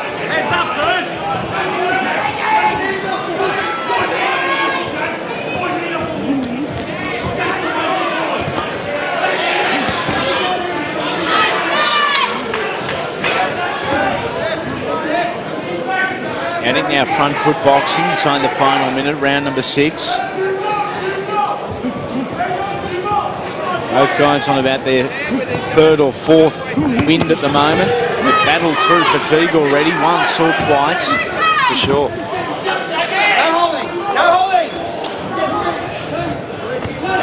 Scrappy, a little ugly on the inside. Stop the holding, stop the holding, come on, stop the holding. Oh, Serge wound that one up.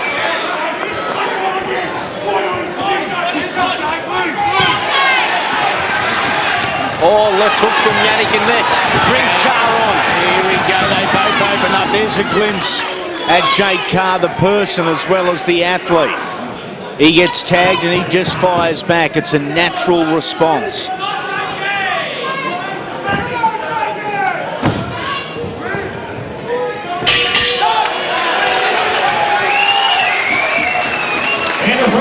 That's a well-earned 60-second rest, isn't it?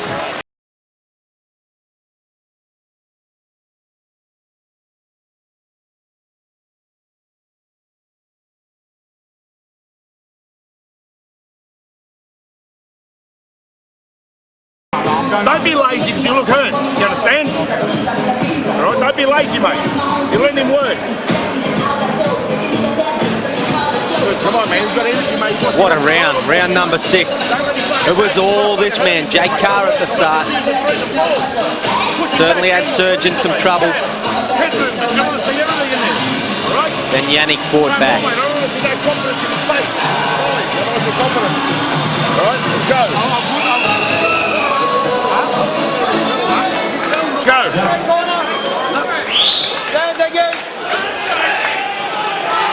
And we continue. Jake Carr, Serge Yannick.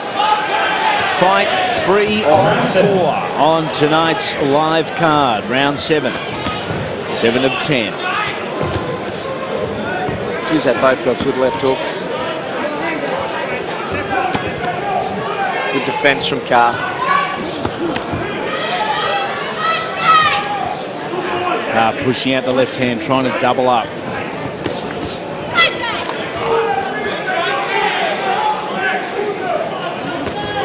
I think probably most of the questions are about Jake Carr at this point in time. And can he continue at this elite level? That was my thought before the fight. How can he match it with someone like Serge Yannick so early on in his career? Yes, over 4 rounds you'd probably pick Jake Carr, but this is a 10-round fight. Well, he's answering them so far. Whether he's winning or losing, he's in there in a fight. Yannick putting the pressure on Carr. Carr fights back off the ropes. Yannick with victories over Joseph Quanjo, Shannon Taylor, Nader Hamden, Wayne Parker Jr. on debut. And a controversial cut-eye TKO win over former WBA middleweight title challenger Jamie Pittman, who's doing big things up on the New South Wales Central Coast as far as personal training is concerned at the moment. It's the business. He is all the business. This is a good round for Serge Yannick. He come back from that last round. Jake Carr, for the first time, looks like he's in a bit of hurt. It's not over.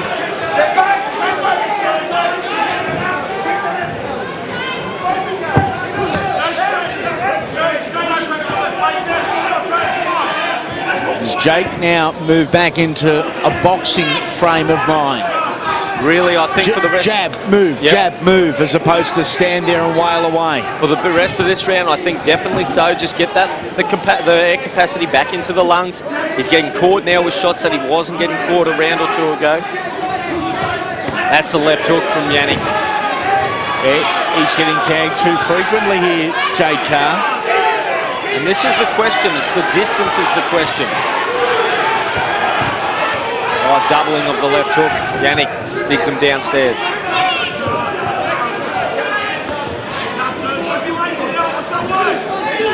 How can you not like a battle like this from one side to the other? Non-stop action. It's a beauty. And we're going to try and factor into the equation with Jake on top at times over the first 7 rounds. How much damage has he inflicted on Serge, or is Serge fresh? Oh, Serge looks fresh in this round. I thought Serge was struggling last round, but he's just bounced back, Yannick. In round 7. 7 down. That's nice deep breath, mate. No protection, that's it. Gonna wipe my face. Towel. Jake, that's the crossover round, mate. Get your deep breath. Deep breath. And this round, you're going to break your card. He's just about with his last rally. Mate. Almost there. Deep breath, mate. Come on, suck it up, Jake. Suck it up. Come on. Suck it up. Here's the super middleweight rankings as they were at the start of the month. Serge Yannick is the champion. Then it's Benny McCulloch, Jamie Pittman Jr., Talapo, Rowan Murdoch, who last week beat Les Piper, and Jake Carr at 7, the inexperienced one of the lot. Wipe the corner. Round number 8. So 9 minutes left. They could well be the longest 9 minutes, but the most worthwhile 9 minutes of Jake Carr's short boxing career. His hands feel like he's carrying concrete blocks at the moment. Legs are burning. He's feeling it. I tell you what, no matter what happens tonight, there's one mouth-watering fight sitting there in those rankings. Rowan Murdoch versus Jake Carr. 2 young kids, 2 strong, aggressive fighters, as Carr has some success. Nice from Jake again. This is where Carr has to be careful. He's got that little bit of fatigue in at the moment. He's burst all that energy at the start in the first minute. It's the last minute he has to be careful of. But Serge is making him fight. That's the difference. Yep, Serge caught off balance there and wore a couple of shots. Still looking for that left hook as Yannick. Trying to set it up with a straight.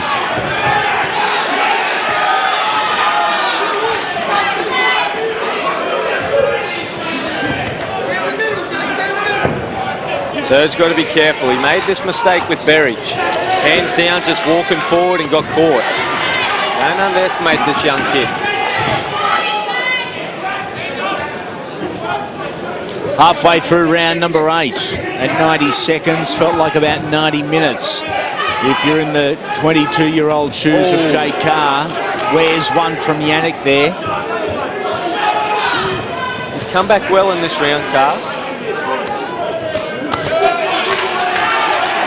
Oh, here comes Serge. Oh, Serge Yannick, left hook, right hand combination.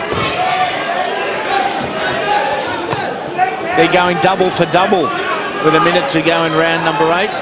2-punch combination one way, 2-punch combination the other. Amazing effort. Serge calls him on. He gets one for his money.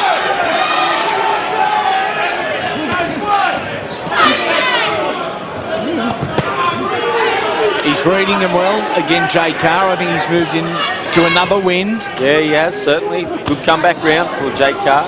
Don't know who's winning it, but he's certainly better off than he was. Yeah, I don't want to be scoring this. I want nothing to do with the calculator about now. Our 3 ringside judges, Samantha Bullner, Malcolm Bullner and Andrew Campbell.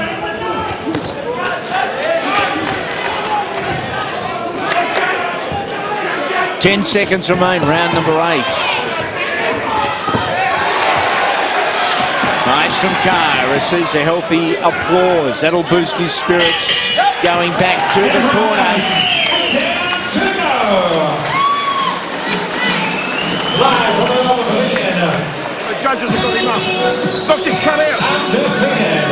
You understand? This young... Let's have a look at some of the level head work from Jake Carr. Watch this for defence. Side to side, attack, defence again. Here we go. Jeremy Allen. Cross-arm defence. Beautiful work from a young man with not so much professional experience.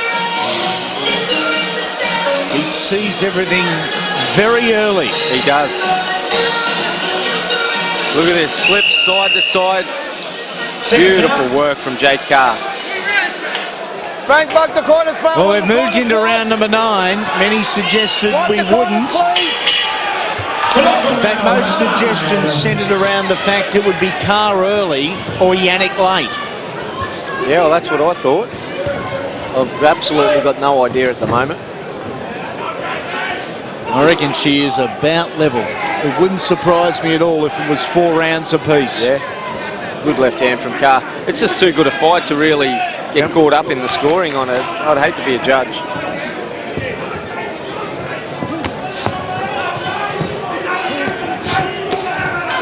Good head movement from Yannick. And again, good counter. That's where he's got to be careful, Yannick. He just walks in with those hands down a little too close to someone with the reach of Jake Carr. Certainly no question on the whiskers of this man, Jake Carr. Yannick, awkward angle on his hand that time.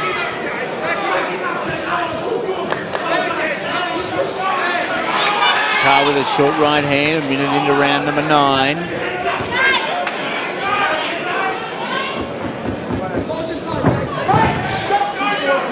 Getting into the grapple there.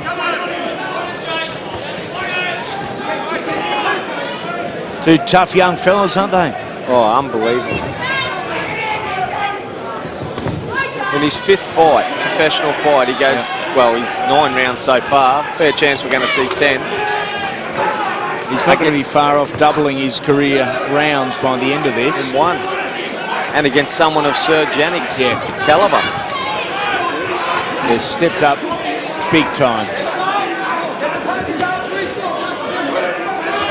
Oh, Yannick, oh, he might have hurt his hand there. It was again an awkward angle. Carr walked into one then. Well, there's the left hand of Yannick doing damage. Yannick scored some really good shots there, but it appears as though Carr is the aggressor. Watch the head, watch the head. Let's go. Yeah, sometimes on the back foot that happens. Oh, there's a right hand from Jake Carr. Great combination punching from the 22-year-old from Newport, Melbourne. Left hook again. Yannick rocked and back-footed. Yeah, is Yannick hurt? 30 seconds remaining in the penultimate round. What a round, what a fight it has been. Carr walks into a couple of big shots. He needs his hands up. Just as you think Yannick is gaining the ascendancy, Carr goes again. Well, this is outstanding.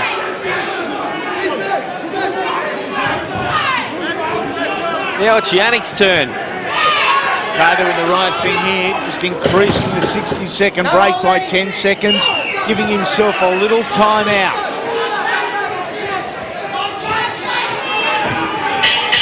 Wow.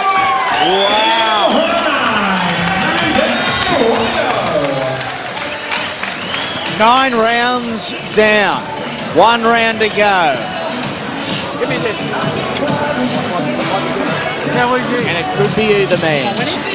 Last round, mate, last round. Yeah, we've got to stay on this round, okay? We want to win the last. Watch his counters, he's going to come out and bomb. Real deep. It's your last round. Hang on, don't give more yet. Real deep, real deep. Suck it up. Come on. You've got to be winning, mate. You've got to be in front. We want to win this last round big. You nearly had it gone there, okay? Deep breath, Jake. Come on, suck it up. This is the last round. Nice and sharp. We can do this stuff, mate. We go down and beat you all the time, Jake. This is Again, what a round. Hard from both guys. Unbelievable. Just sit in awe and watch it. Last round. Serge, last round, okay? We're going to touch them up here in Melbourne, the semi-main event. 3 minutes remaining. Buckle up. It could be quite some ride. It has been for 27 minutes. Jake Carr in the silver, Serge Yannick in the black. Challenger and champion for the Australian super middleweight title. Carr pressing. Serge happy to counter at this stage. I'll tell you what, this will be hard to beat for Fight of the Year. Yeah, we've got a July contender. Oh, double the left hook from Carr. And another one. So difficult, that doubling of the left hook, but Jake Carr did it beautifully. They both fighters actually double that left hook better than anyone. Yannick right in front of Carr at the moment. Carr winning the start of this round. Good body work. Yeah, nice body work from 22-year-old Jake. Ripped into both sides. Oh, beautiful combination on the inside from Serge Yannick. Showing the warrior he is, the heart that he has, the champion he is, Serge Yannick. Carr wore one then.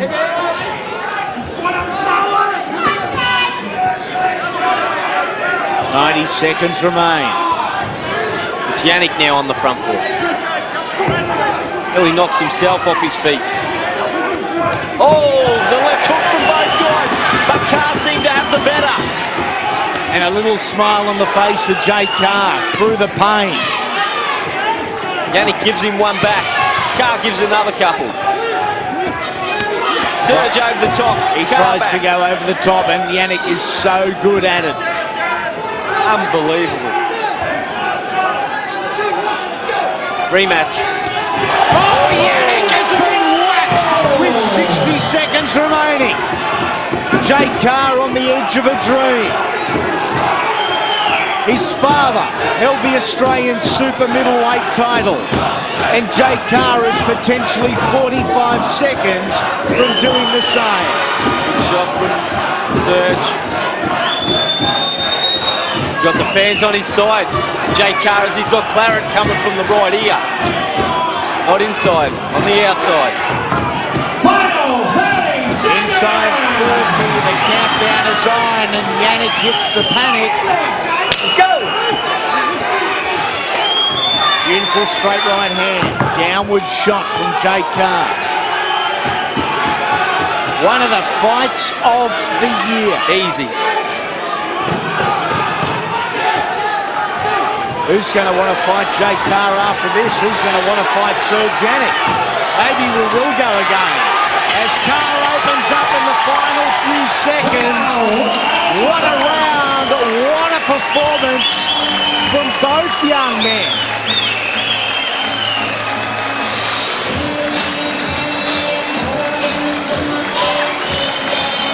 Congratulations to both.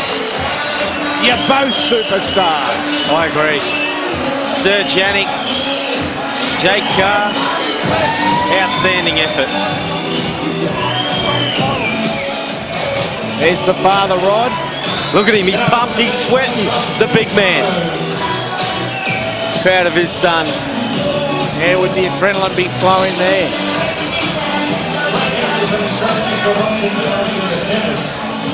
Former world champ Barry Michael, Senator-elect. Charlie Liperotta and the crew in the corner of Serge Yannick.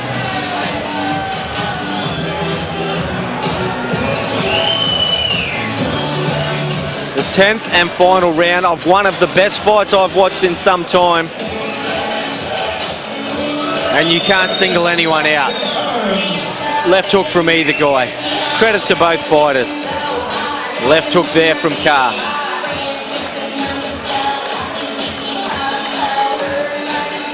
A belter. Well done to both young men.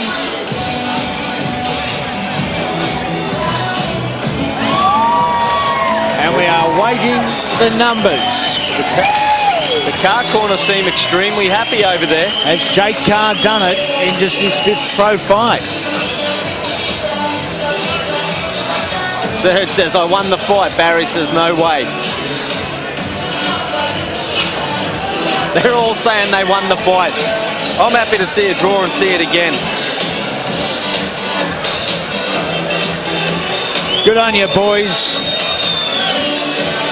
We are wrapped for both of you. Let's get the boxers centre ring because we've still got a main event to come. Wow. Let's get the boys centre ring and have them presented with the hardware. Fighters to centering, please.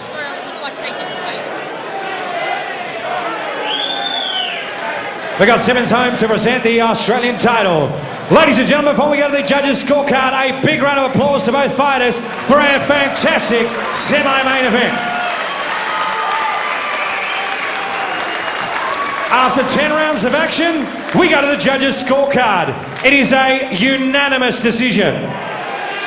Andrew Campbell had it 97-94. Malcolm Buller had it 96-95. And Samantha Buller had it 96-94. Ladies and gentlemen, your winner and new Australian Super Middleweight Champion, Jake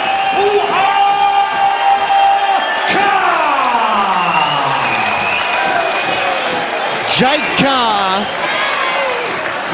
like his father Rod before him, is the Australian Super Middleweight Champion. What an honour, what a privilege, what a family and what a night. Jake Carr, caught in the emotion of the occasion, Why not? Well done, kid. You're a star. Superstar at that. You got it. Enjoying his time, not so. Serge Yannick. It is all smiles for Jake Carr. 3 fights down, 1 remaining. It is main event time after the break. The heavyweights grace centre ring. It is the United States versus Australia. It's Travis Walker and Lucas Browne on Big Time Boxing.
Don't forget, guys, Palmer United, reuniting the nation. Barry Boy Michael, expect an announcement of when the federal election will be on.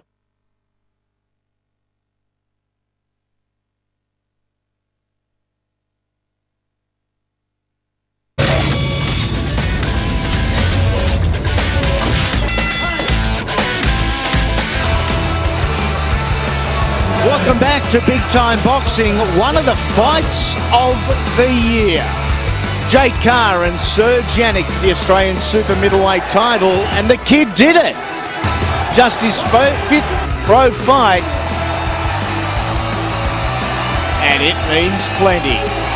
Our main event is an international heavyweight matchup. Hard act to follow too. Travis Walker from the United States of America in his 51st pro bout.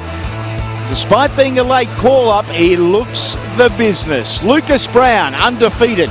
16 fights, 16 wins, 14 knockouts. Both men are 34 years of age. Nothing in height, but the reach to Walker by 11 centimetres. He is also 4 kilos the lighter. Let's go centering to Perry Cale. It is main event time. Welcome back, ladies and gentlemen. Our main event of the evening is upon us. Introducing first, fighting out of Houston, Texas, USA. Please welcome Travis Freight Train Walker.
And his opponent, fighting out of Perth, Western Australia, please welcome the undefeated phenom, Lucas Big Daddy Browne.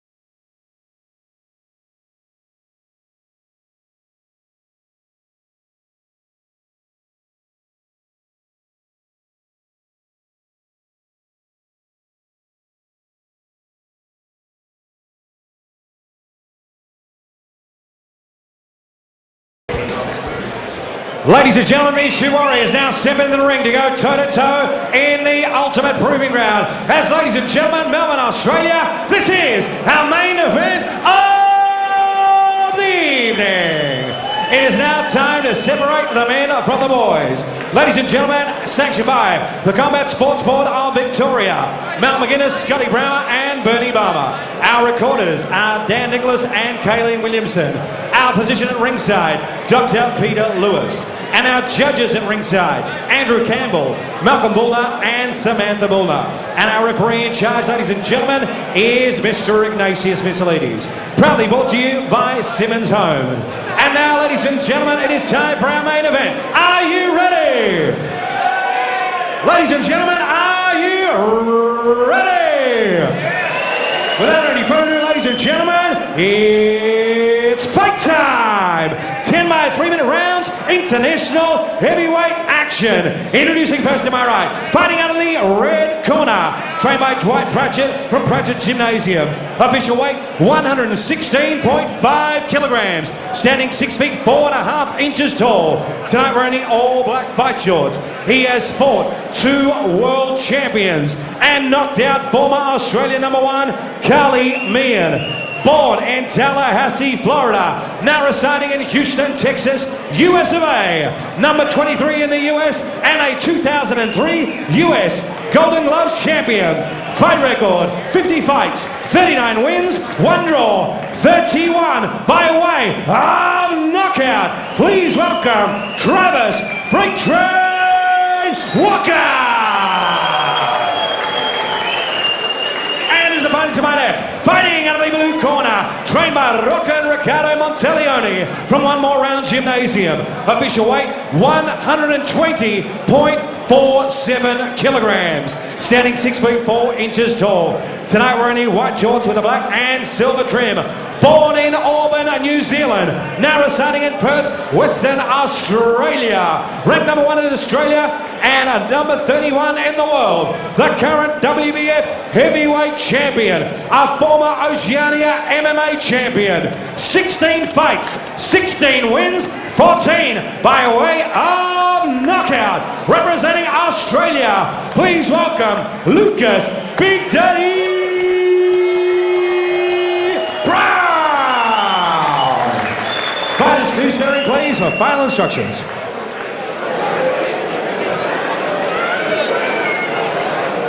Okay guys, I expect a good clean fight. I want you to protect yourselves at all times and obey my commands at all times. Touch gloves now and good luck. Not much said, not much emotion. At the instructions and the face-off, Lucas Big Daddy Browne representing Australia, Travis the Freight Train Walker representing the United States of America. An international matchup. 10 3-minute rounds. It is Walker in the black trunks, Lucas Browne in the white. Browne undefeated, 16 fights, 16 wins, 14 via knockout. Both guys scoring with the left hand early on in the first. The first big shot, so crucial in a fight like this. Could be the last shot as well. Yep. Big Daddy moving around quite fast.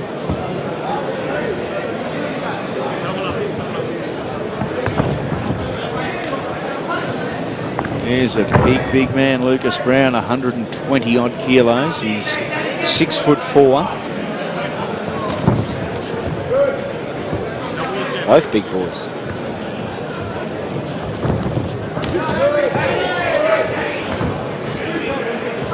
Not happy about something there. Freight train. 189 professional rounds for Travis Walker, for just 60 for Lucas Browne. The jabs are defining. Interesting. Lido raised gloves as well, known as the puncher's gloves. Yep. I don't think they need any assistance, these big boys.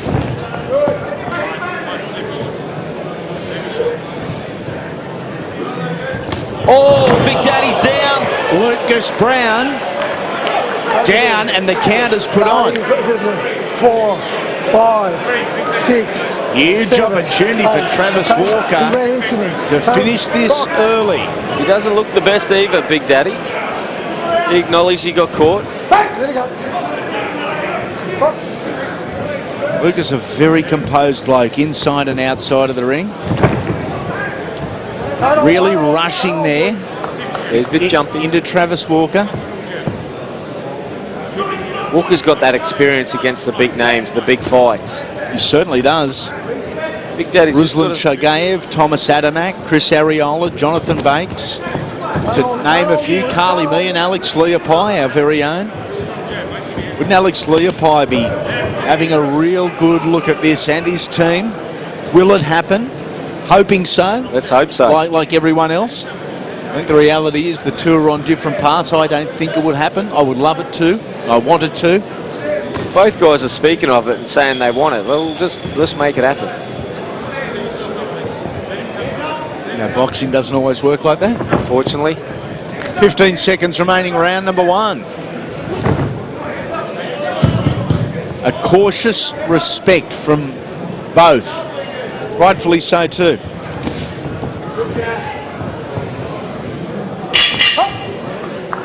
End of round 1.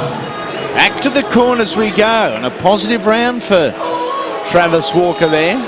Good round for Walker. Big deep breaths, mate. You all right? How'd you feel, right? Hey, listen, that strong jab's beautiful. But he's waiting for you because he's taking that half pace back and wants to counter your punches. Let him come to you. We don't give a fuck if it's boring. But when you land, you get him when he's coming to you. Get that right straight, mate. You went to the body, give it to him. You get him hard with that jab, mate. He's trying to counter your jab, so set yourself and let him come to you. Let's take a look at the first round. Just caught him on the top of the head, nothing major. Sort of glanced off the head and hit the shoulder. Big Daddy acknowledged it. Let him get tired, all right? Let him work. Let him come to you, all right? And just keep a stiff jab. You see him flinch, you jab, all right? Hands off. Instructions there from Ricardo Monteleone. Running out of one more round fitness in Perth, WA. Matty Clark in the corner there too. And one of the big names of boxing, world boxing. Hip Manhattan matchmaker, Philippe Fondue. Oh, big jab from Big Daddy. Sort of drove that right through.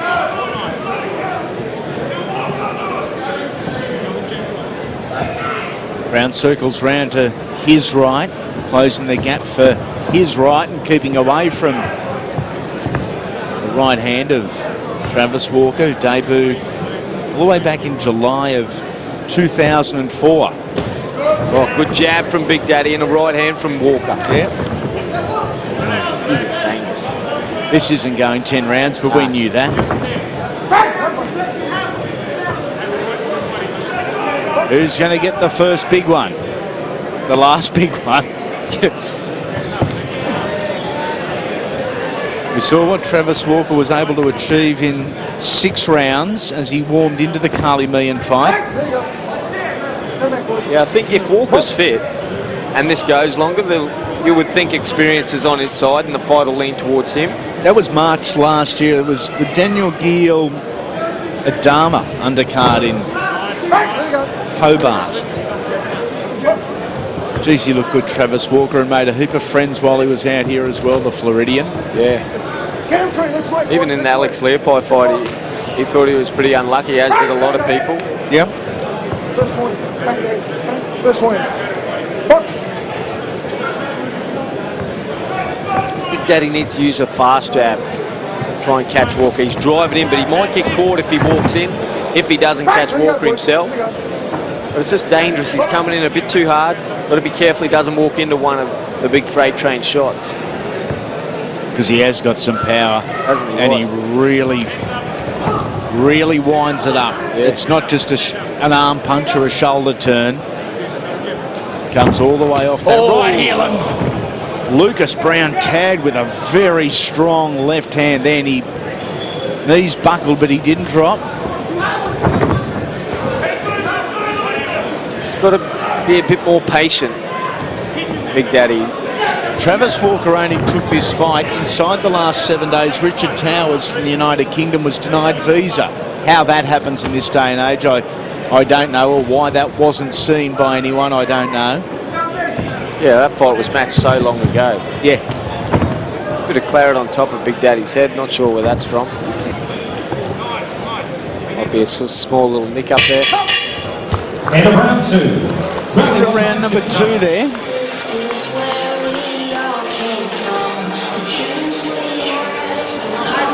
Puncher's chance.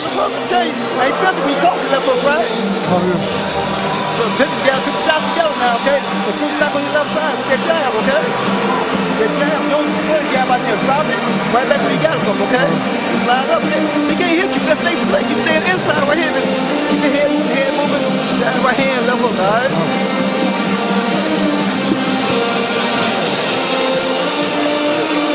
Good. How you feeling?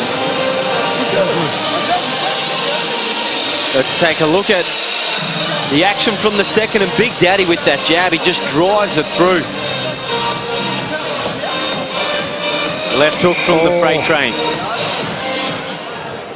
He's looked sharp, hasn't he? Travis Walker in the first 2 rounds.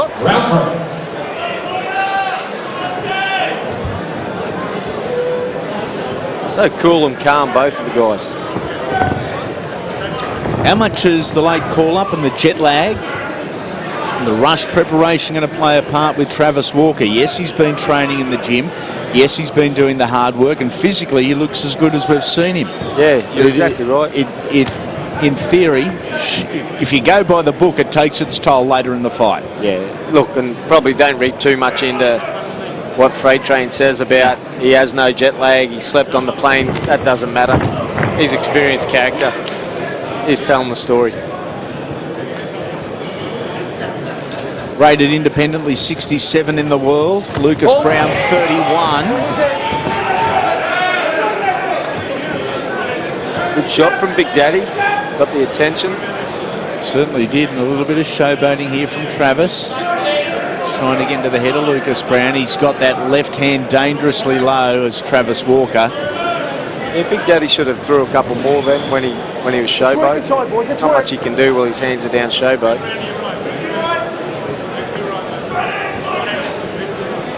What is Walker doing here, apart from preparing himself to eat a right hand?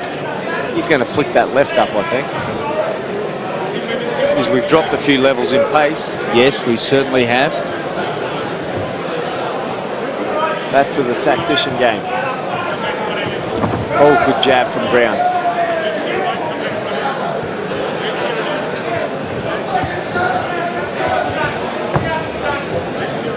You mount an argument that with coming into round number 3 that Travis Walker could have been up 20-17 on the judges' scorecards after a 10-8 opening round and maybe a 10-9 second round. Yeah, fair call, and this round Big Daddy's up. So yeah, absolutely is. But that knockdown could really prove crucial if this stays going the way it's going.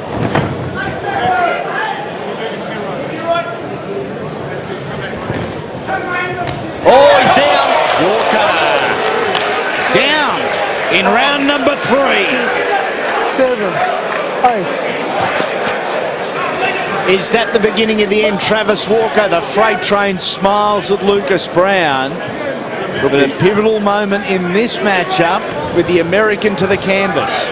It's one apiece. Yeah, right on the equilibrium, knocked it out, and he's still not right. I'd be throwing the 1-2 straight away if I was Big Daddy. He's just waiting a little long.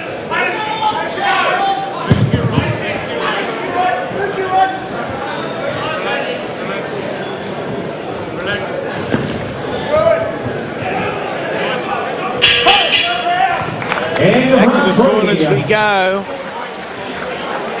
A huge round for that man, Big Daddy Lucas Browne. He can't throw anything when you're moving to your right because he's not set. He has to keep moving his feet. So we've got it. We've worked it out. Again, now try come back right hand, left hook, all right? He's over there. It'll working for you, okay? Beautiful round. Big deep breaths. Beautiful round. Feeling good, eh? You did beautiful, mate. Well, Big Daddy stamped his approval on round number 3 with this shot. Oh no, it was flush on the button. And you're keeping him off his guard with his jab. Thought it got him on top of there, but that was a good shot from Big Daddy. A deflection off the shoulder. Yeah, a little bit. You're having a perfect round. Temple shot. Big deep breath. Still moving to your right, mate. Feed that jab. Beautiful. Feeling good? Yeah, double it up, mate. Double it up. Double up the jab.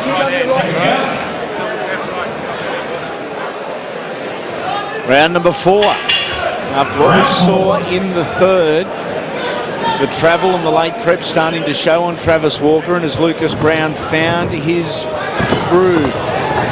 Certainly starts round number 4 like this has. Well, the freight train said in his interview he wasn't real impressed with Big Daddy. Well, maybe he's impressed with his power after that shot. Ooh, winds one up himself. I think Walker's got to take a few more chances.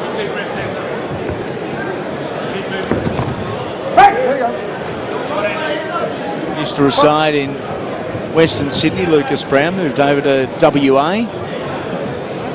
Personal reasons, and has continued his pro career without blemish. Oh, and loves it. And he's put one right on the button of Travis Walker, who's poking the tongue out of Big Daddy. Yeah, good guy, Big Daddy. We saw him in Brisbane a few weeks ago. He came over with Coach Ricardo. They brought another fighter over, Paul Samways, who suffered a bad loss, and hope he's doing well back home in WA.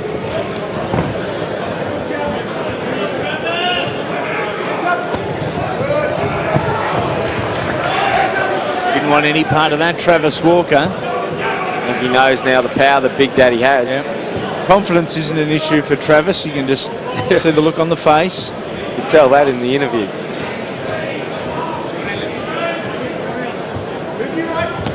Ooh.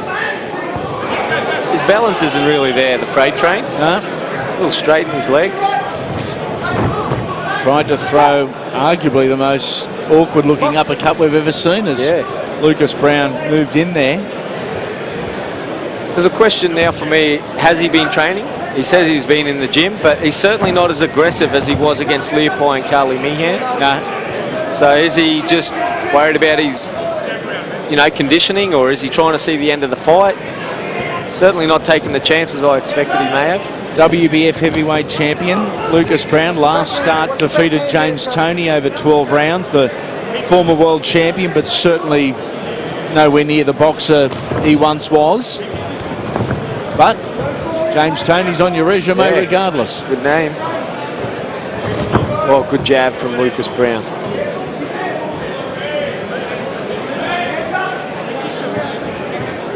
Early in his career, it was all about that first big shot. Lucas Browne, we've seen him mature so much as a fighter. Very patient for a big man. You don't see that a lot in this division.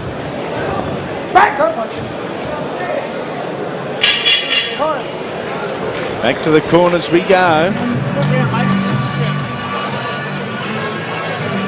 Spoke about the power of Lucas Browne. It was never more evident than right here in this very venue against Scotty Belshaw.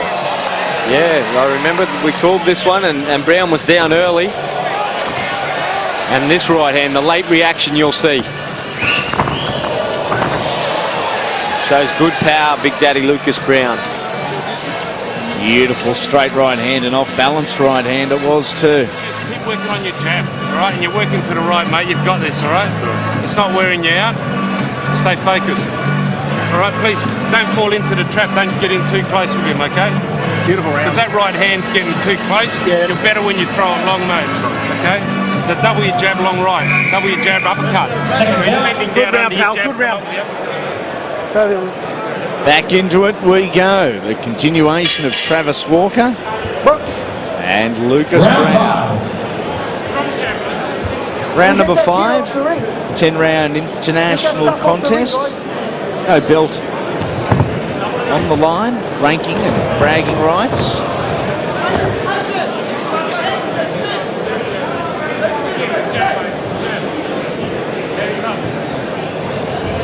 And circling around the outside. I actually like that better. We got a 10-round fight. Forget the rubbish titles and the made-up stuff that people keep bringing on. It's boxing. It can be a 10-round fight without having a belt that you're going to hang on your wall and say you fought, and so on and so forth. Both guys just unloading a little there. Travis Walker, nice and relaxed with a smile on his face. Lucas, all business. Daddy trying to, Travis Walker trying to catch Big Daddy on the way in now. A heat wave going through Houston, Texas right now, where Travis Walker resides. Not so in Melbourne, Victoria. So exactly the opposite.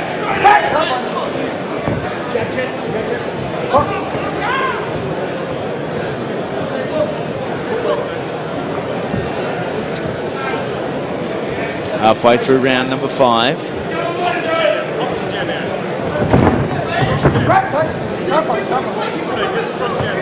You see the experience of Travis Walker when they do go into a clinch and it gets a little bit ugly. He's very quick to defend himself. Yeah, he knows exactly what side he's on, exactly what hand to get up.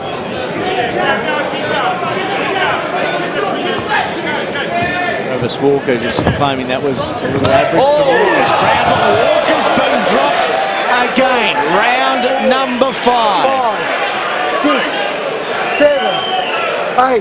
Hold on. You can't go? Yeah, can't go. That's the second time down for Travis Walker. Round number 5. That one was a serious right hand. He's now got to take some chances. Travis Walker, he may not see this round out. Lost his last 3 fights as Travis. Keep it up so they pull down. 30 seconds remaining in the 5th. He wasn't far off there, Travis Walker, from landing a big bomb on Lucas Browne, who beautifully turned the fast American around there. Push up with your head, okay? Very good move from Lucas Browne.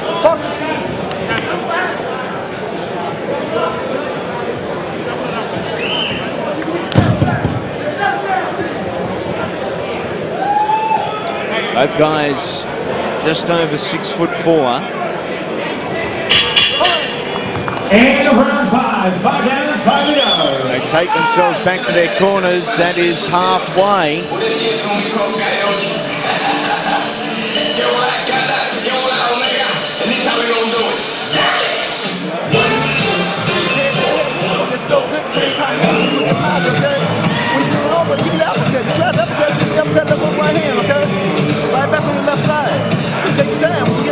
Let's take a look at this knockdown from Big Daddy. Beautiful shot. Again in the same spot. That left hand low of Travis Walker. He's got to keep that up or he's going to keep getting caught with that right hand from Big Daddy Browne. Don't force it, okay? Don't force it.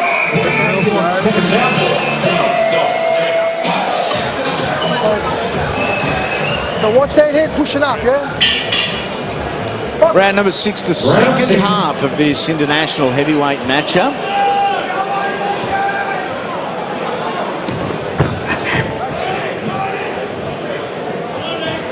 Have we seen the beginning of the end for Travis Walker? Down in the 3rd, then down in the 5th. Slippery? Time. Where's it to? don't know where water. I'm slipping. Is there any water here? Can you see any water? No. We good. Go, let's go. Turn around. Box. You might have been watching DVDs of previous events here at the Pavilion and seen it was a little slippery. Not tonight. It's good in there tonight. He thought he could pull a Swifty. Certainly no slipping. He's after extra rest. Gave himself a little break there. Does Lucas need to step it up here? He's in control, no doubt about that, but can he take control and finish this? Yeah, look, I think so. He's shown when he does land punches, he's putting Travis Walker down. Why not?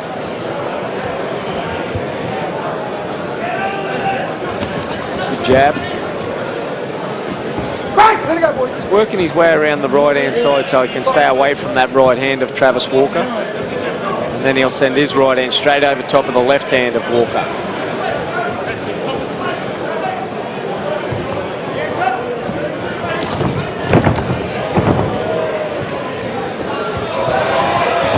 Browne opening up with Travis Walker vulnerable against the ropes.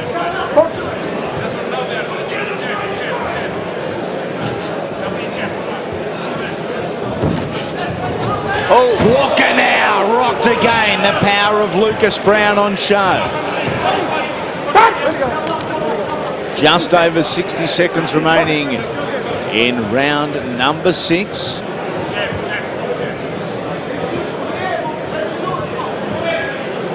Been the distance of 10 on a couple of occasions. In fact, he's been the 12 with Clarence Tillman and James Toney. But he doesn't want to go the distance here with Travis Walker, who's been dropped again in round number 6.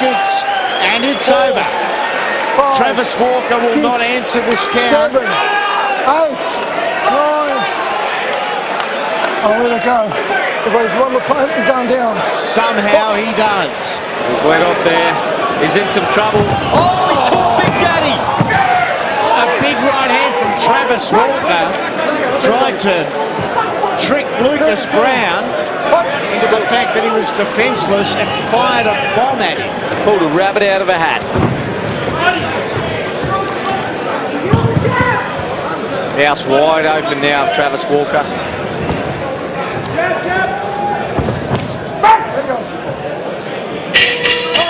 End of the round. End of round 6. Round number 6. Browne down once, Walker down now 3 times. So the scorecard it was all Lucas's. Downstairs, huh? You got him. You take the wind out of his sail and he's gone. All right? Take the wind out, please. Big deep breaths. Yeah. 3 deep breaths, mate. Big deep breaths. Slow your breathing down. Feel it all the way to finish, though. Mate, you're feeling great. You're doing great. Work behind that stiff jab. That's what's rocking him. Since you rock the jab and then you land whatever you want after he's gone. But rock him with your jab. Yeah. You're right. Rock him with your jab. Right? But mate, time to go downstairs. He's fucked. There's no wind in there. Take his wind out. All right? He'll go. He won't get up from a body shot. I promise you. Okay? Big deep breath. Suck it up. He's up and ready to go. Travis the freight train Walker. Stay to your game. Last fight a 10-round loss to Mike Perez in Germany. Perez, a former world junior amateur champion.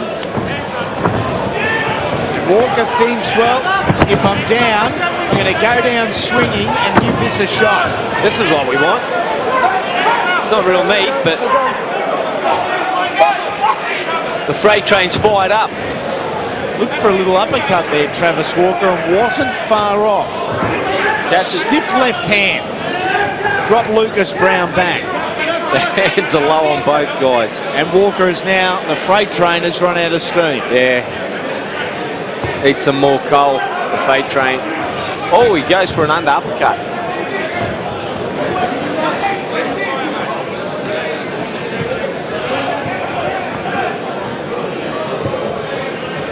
Seen Travis now down 3 times. It's about to be 4. Over there. And the mouthguard genuinely knocked out from that first punch. He didn't spit it. Big Daddy's shot knocked it fair clean out. Yeah, he didn't spit it out. Lucas Browne hit it out. Keep it in. Box.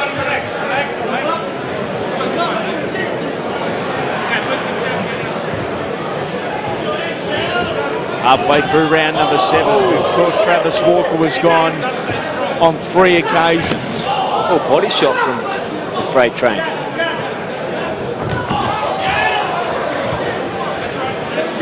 He certainly isn't in the condition we've seen in the past. Oh, he's gone here, Browne. Really on the front foot then. He's now cautious of Travis Walker though, isn't he? Yeah. He's still dangerous, Walker. Until he's down on the ground and out, he's still dangerous. Here we go.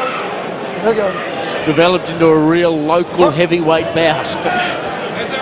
Windmill shots. Look, the freight train. What's he doing?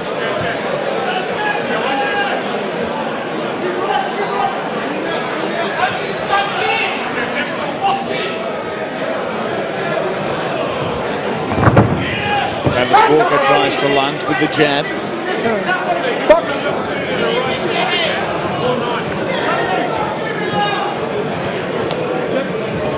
Good jab. And that was lovely from Lucas. He saw it, executed very, very well. 30 seconds remaining in the round. For the first time in 3 rounds, it's a round that Travis Walker hasn't been down in. He was in all sorts of trouble earlier. Turn around. Box.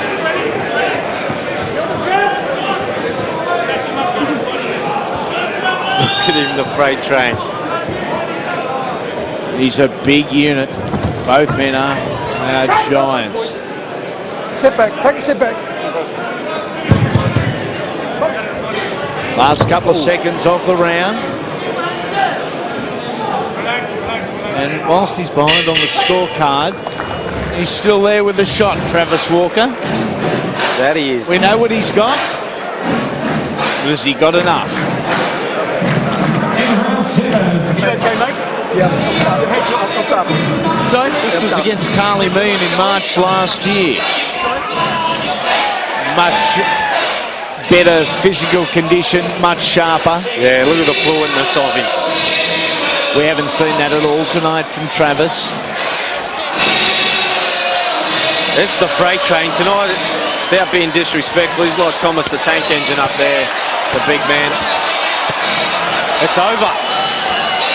The fight has been called off. It is over here in Melbourne. The fight called off. TKO win. The red corner retiring their man, officially, we believe. Travis Walker, I thought, had a better round. Yeah. Towards the latter stages of round 7. Round number 7. Yeah, he took some chances and... He didn't come out of the corner. Yeah. TKO. TKO round 7, not how Lucas Browne wanted to finish it, but it's a one inside the distance. It means his record is now 17 fights, 17 wins, 15 inside the distance.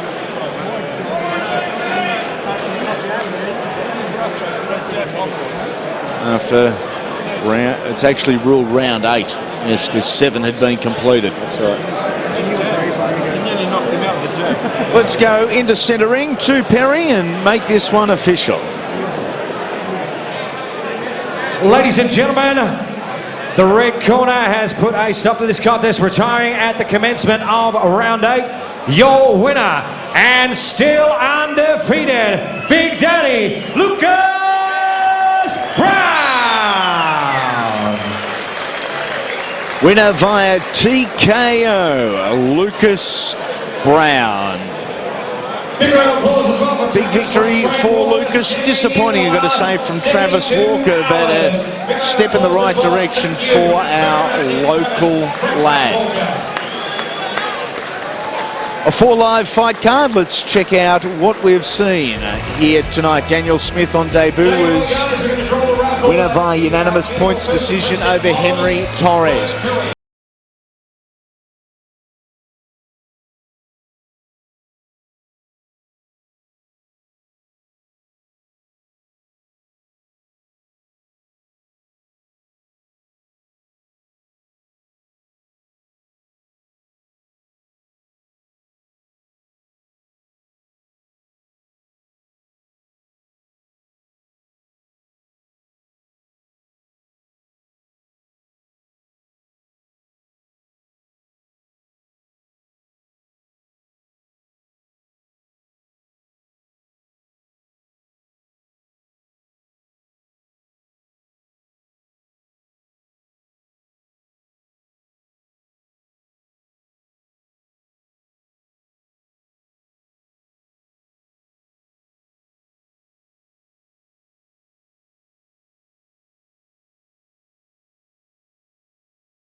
A 4 live fight card here from the Pavilion in Melbourne. 3 genuine main event matchups. 6 outstanding athletes, the main event part of the card, including a potential fight of the year. Hope you've enjoyed the action. Look forward to seeing you next time on Fox Sports Big Time Boxing.